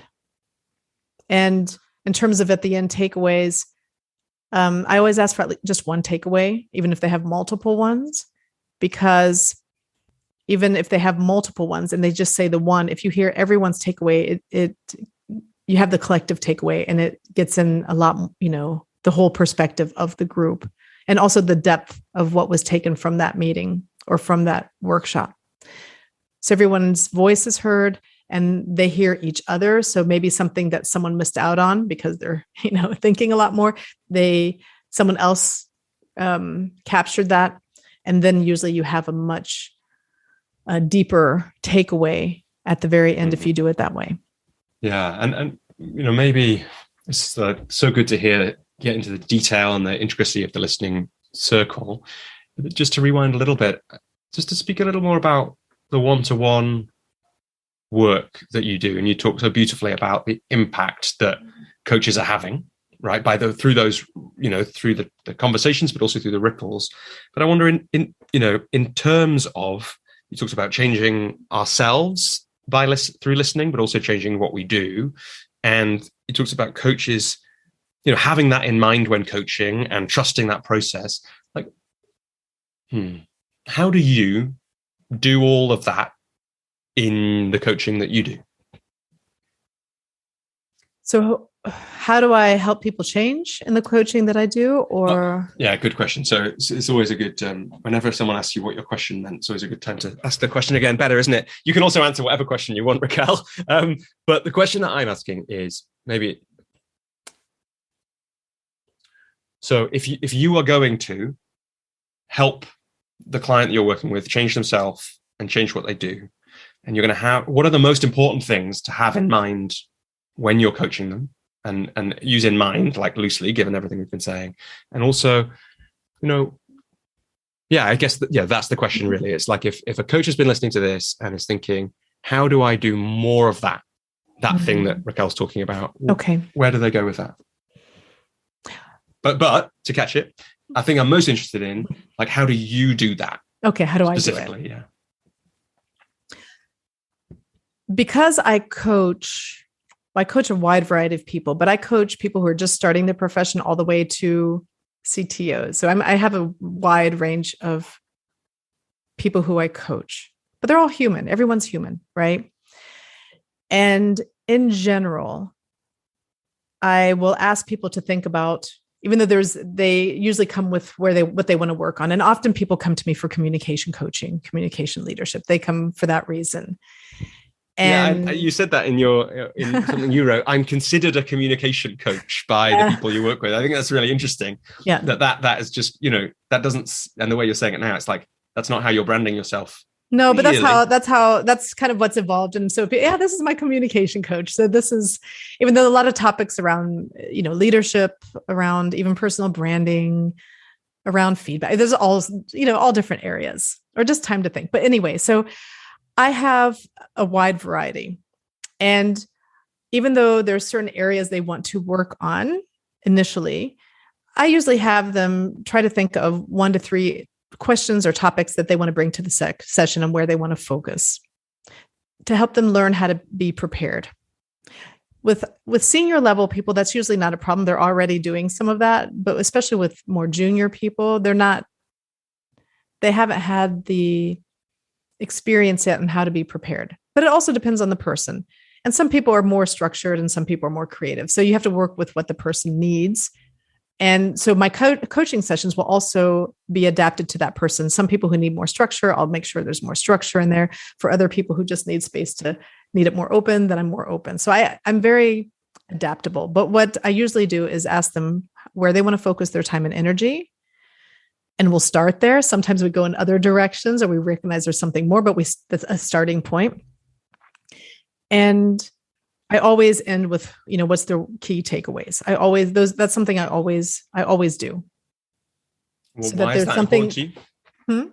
So that so it's anchored. So whatever is their key takeaway, it's anchored and they know what they want to, it's anchored in terms of what they want to do or where they want to focus on afterwards, that they're very clear for themselves, because if they're clear, they're more likely to act on it.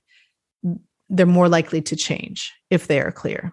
If they're not clear, then I think it's because it's this deep work. Sometimes we're thinking through things and we don't, it's like a creative process. So how do you take that creative process where you've opened things up and then to pull out of that the few things that they can focus on?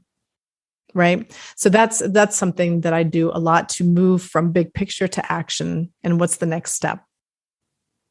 And some people will come, oh, this big thing. And then you have to help them to have, what's their next step, no matter if all this stuff is going on. Right. That's one thing. You're asking me about what do I do? So I take time to get fully present before. I look at my notes and I sometimes stretch. I'll take a walk, but I get rid of all my distractions and I really make sure that I'm fully present in that moment. And so even when I'm scheduling appointments, every so often I have back to back, but I try to have a little bit of space in between. And I make sure of that. So that presence is really important. When I'm coaching, I reflect back every so often what I've just heard so that they can also hear themselves. So it's their creative process, and I may reflect back first. I also will ask questions relating to what they said using their language, using what and how mainly, and what ifs. I don't usually ask why questions too often, unless they really want to focus on purpose. But in general, I focus on what and how.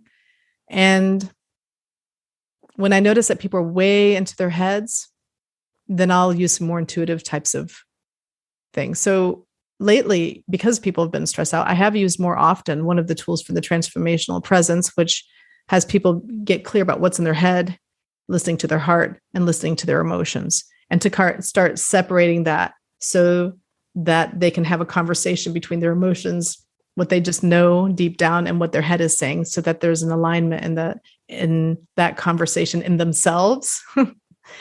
So their head is the one that structures and organizes and plans, but it doesn't know the future. So it's also helping us not die, our survival. And our heart is about, what do we just know deep down, right? And then our emotions are very present moment. And they can change from one second to the other. So we'll have a conversation between them. And that usually helps them to start to be aware when they're too much in their head and when what's really holding them back. And it's a very intuitive process, but it helps them get clear, and then they feel better afterwards. And that helps them also to make some decisions afterwards. It's the weirdest thing, but it works. So those are some tools that I use when I notice that they're just like way in their head. I try to pull them into their bodies and help them get grounded, and work from that space. I do some training also in my coaching. So if they ask me a question, I will always coach first. I will always get them to answer the question first. Like, what do I do about feedback? How should I give feedback? Well, what ideas do you have about feedback? So I always get them to think through things first. Once they've thought through their processes and we've pulled out the gold from there, then I'll add to that and then get them to think through it again and then go back to my coaching. So in some situations, I go back and forth a little bit between coaching and training, depending on the situation.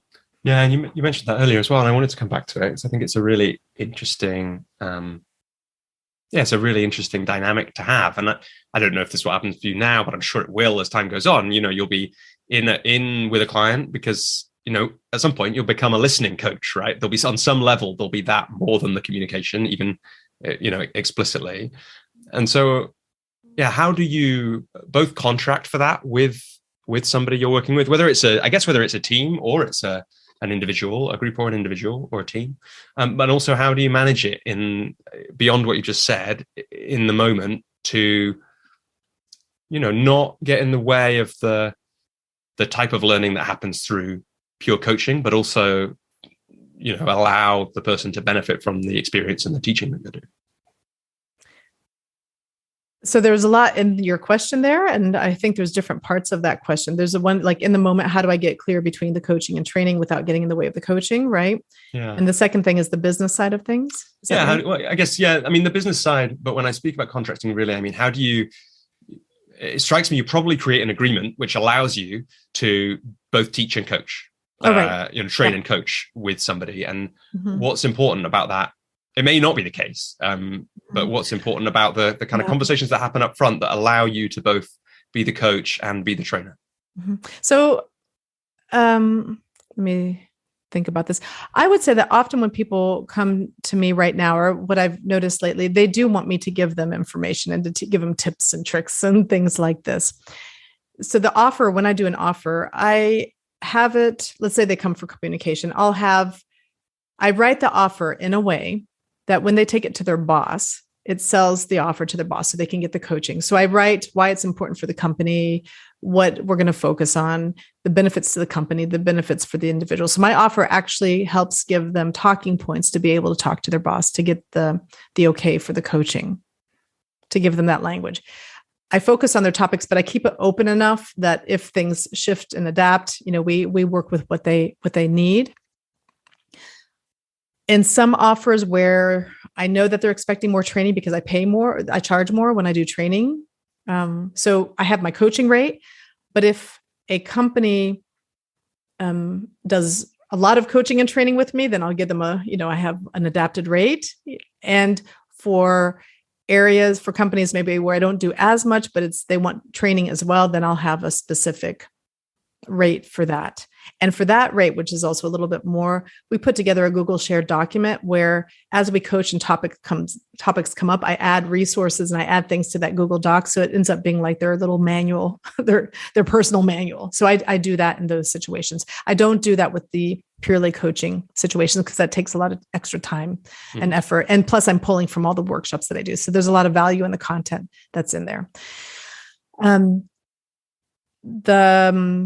Most of my coaching is word of mouth, but also I do a lot of work in organizations, and often they have like a learning and development budget that they can use however they want to, and they can use it for coaching. And then usually they talk to each other. And then, so now at the end of the year, I always get lots of requests so they can use their L&D budget by the end of the year. So that's why it got a little busier this end of the year than I expected, but that happens. So word of mouth is probably, I don't market that much. Mine has basically been through word of mouth. But what I would like to say, and I'm going to put this out there, my door opener into some of the organizations that I work, not all of them, but in some of them, and some of my best clients, my door opener was actually a man. I don't know if I would have gotten in as a woman. I don't know about this. Maybe now I would. But at the time, it was somebody who had a lot of senior level position, who was coaching, and they recognized the need for communication coaching. So they reached out to me and brought me in. Once I was in, then I was able to build my own relationships and build my own reputation within that. But I don't know if the company would have come to me looking for me and asked me to come in at that time. And I have friends of mine who are coaches and trainers who are men who the doors open for them a lot easier than they do for my women trainer coaches in general, until you're established at a certain level.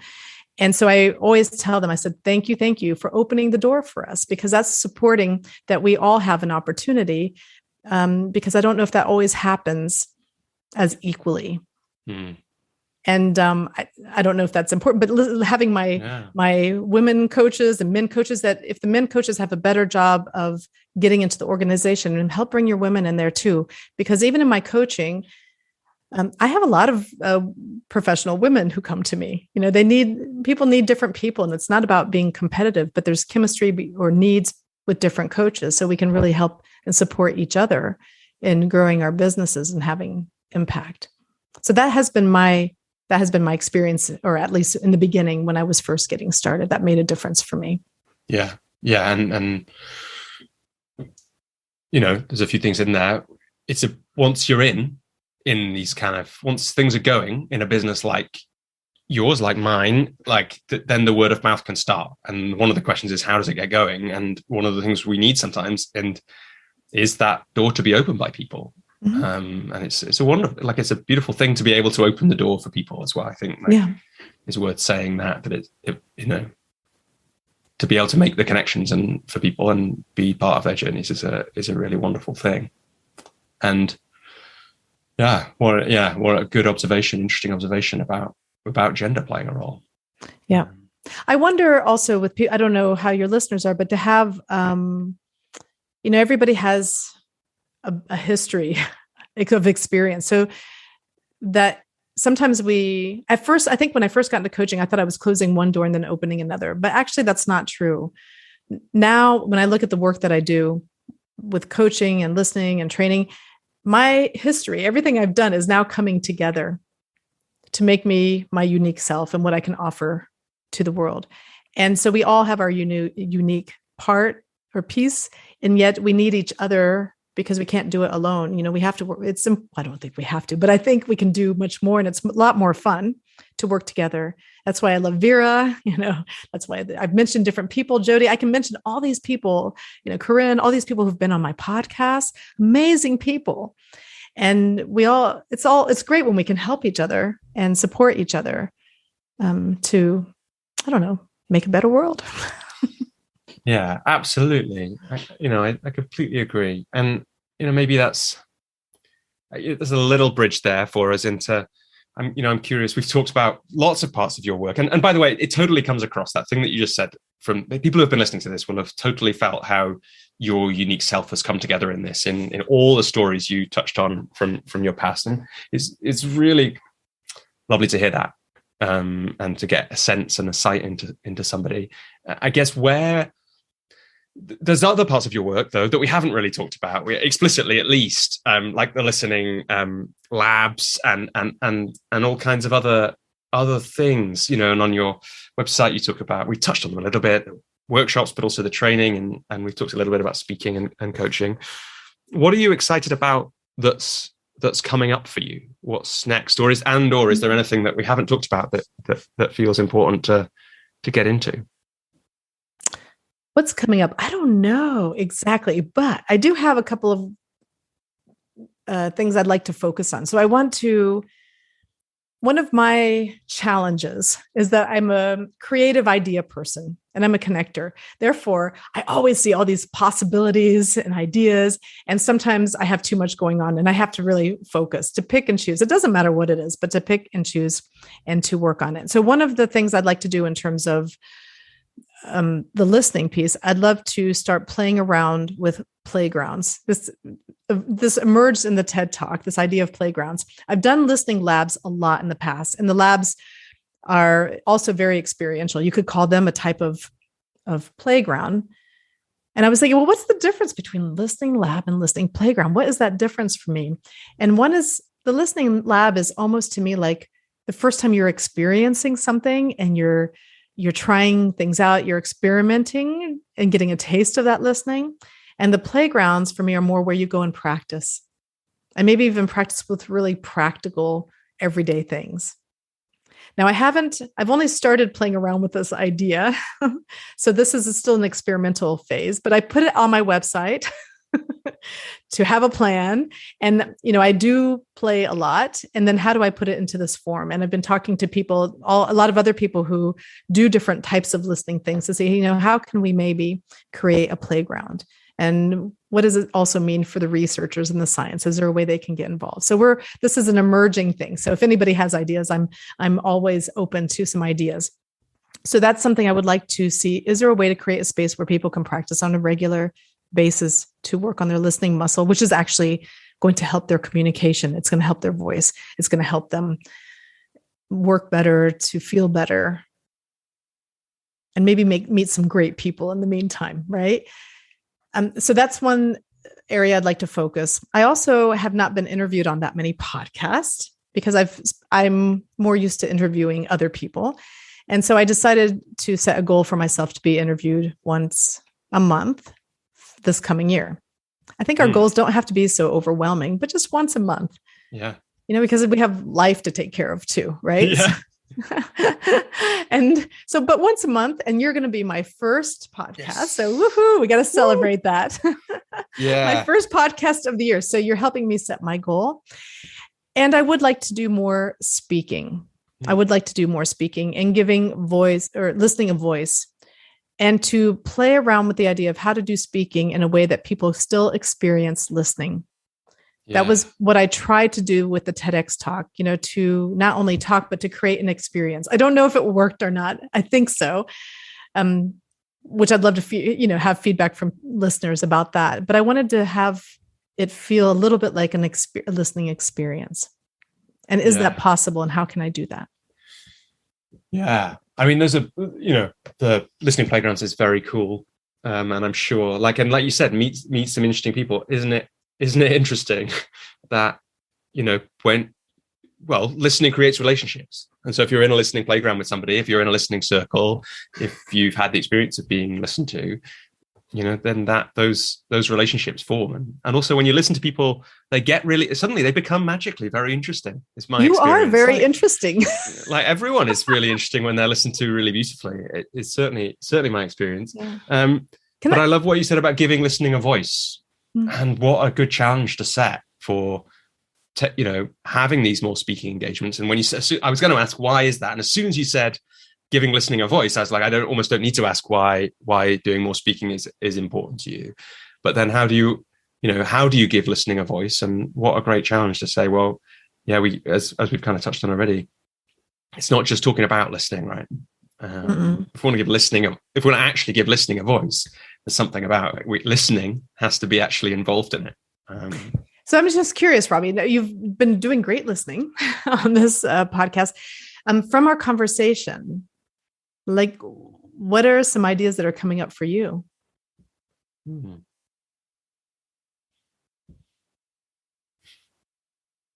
Well, the way that I tend to function a little bit, I think like you're saying, for me, it's my version of it, is that I tend to see connections, and that's so when an idea comes up for me, it tends to be connecting things. And I think I've mentioned some of them. So some of the things that have come up are, it's just that settling again, which I think has been happening for me with the coach training that I'm working on.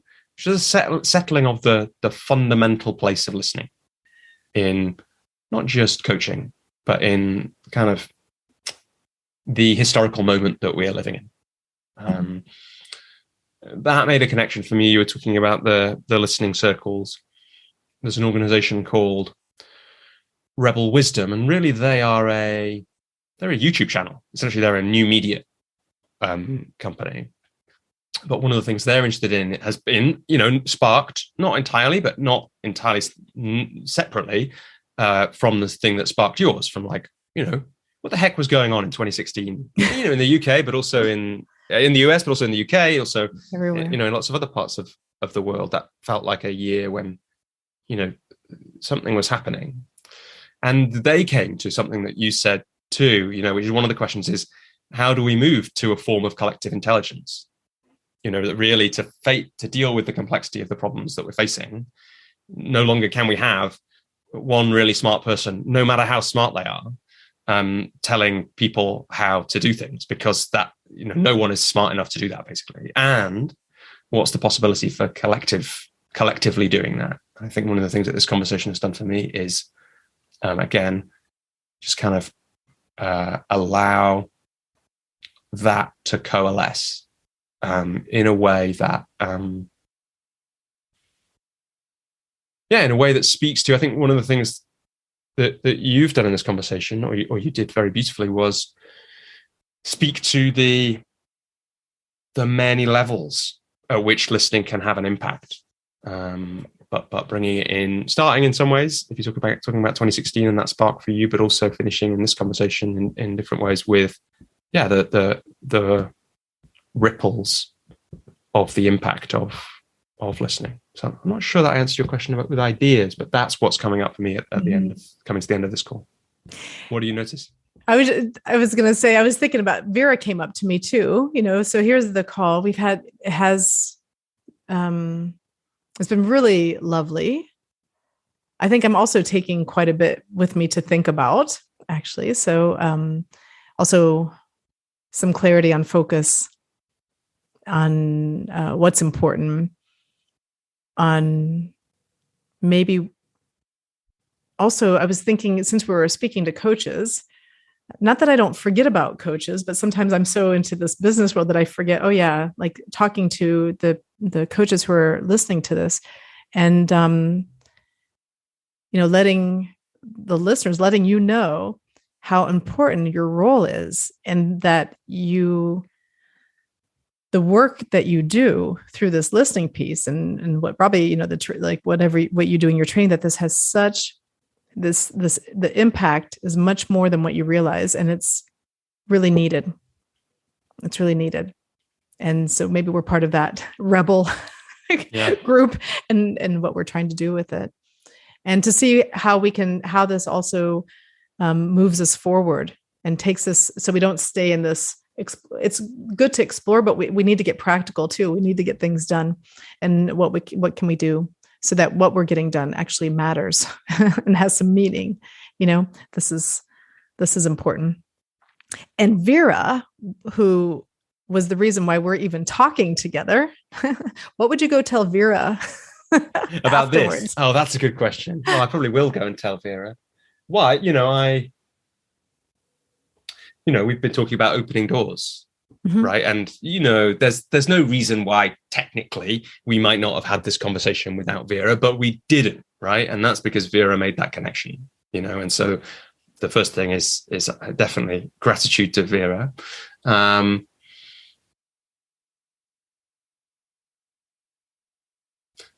Well, and I think, so Vera is also someone like you who's the way she talks about listening and brings a focus to it. And another thing that I'm taking from this conversation is it's not that I don't think about listening. And clearly from this conversation, you've heard me talk about how I'm thinking about listening, and there's a way in which what I love about Vera and when I connect to her, and particularly when she's talking about listening, is it just gives me that it's like someone's turning the focus on a camera or something. And it's just, instead of focusing on something else, just my focus is back on listening for a little while.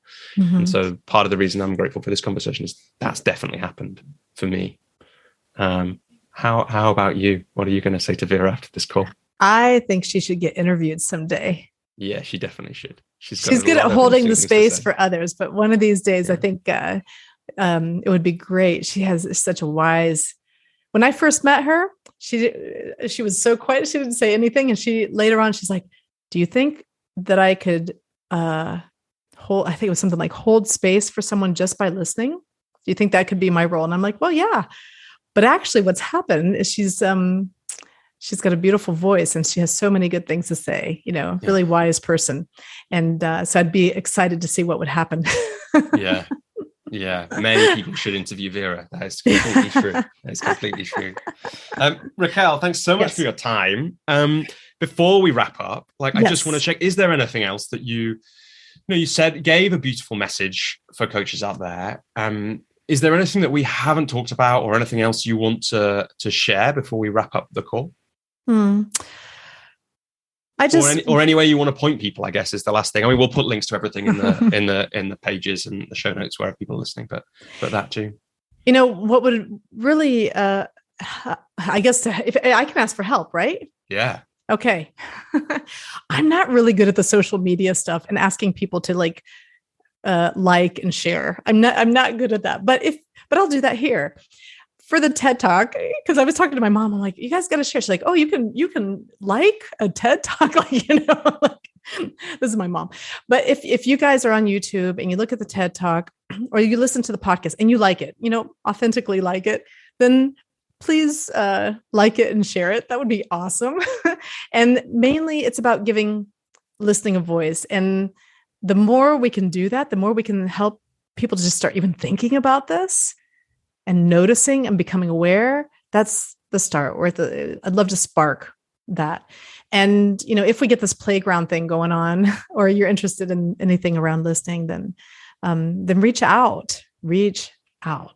So that would be awesome. The more of us we can do it, the more exciting it would be.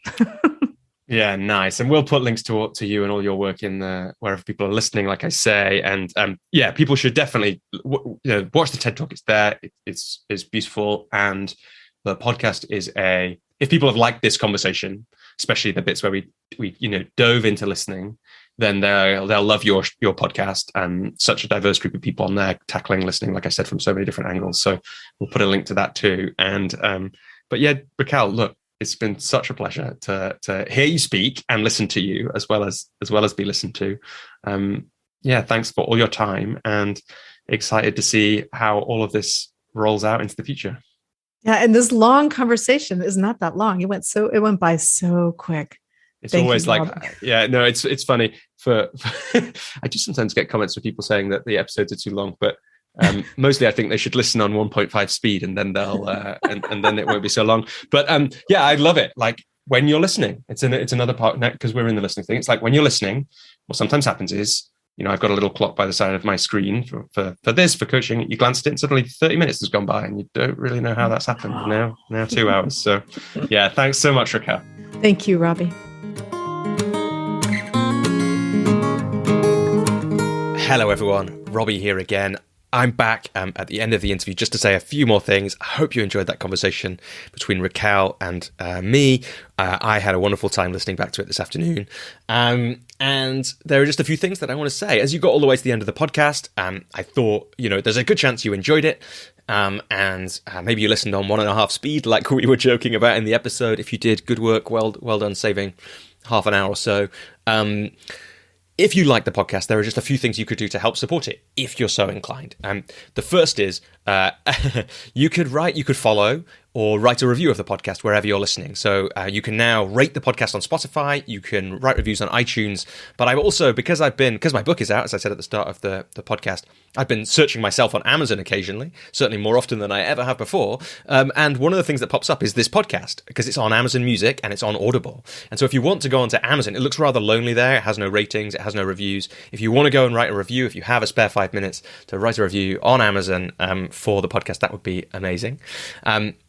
As with a rating on Spotify, it looks rather sad at the moment, not many ratings, although one listener rated it somewhere out in Central America, so thank you to you, Jamie. Other ways you could help support the podcast, there are a few of them. So the first is spread the word, share it with another coach who you think might be interested in it, share it with someone who's as passionate about listening as you are, in the case of this episode. But you might also like to support it in a more practical way. So there are a couple of ways to do that. One is you can become a supporter of the podcast at patreon.com/thecoachesjourney. That's just a chance to give some money, receive a few little benefits wrapped up there too, to help the podcast keep going, to help it support me, to help the podcast reach new people. One of the things that the money from that has been supporting is launching the podcast, launching the Coach's Journey on LinkedIn and on Facebook, and getting some good content on there at a time when I don't have the energy and time to do all that myself, especially given the book's been coming out. So you could become a supporter. Again, that's at patreon.com/thecoachesjourney. But if you might want to support the podcast and also be coached by me, you might be interested in becoming a part of the Coach's Journey community. You can read more about that at thecoachesjourney.com/community.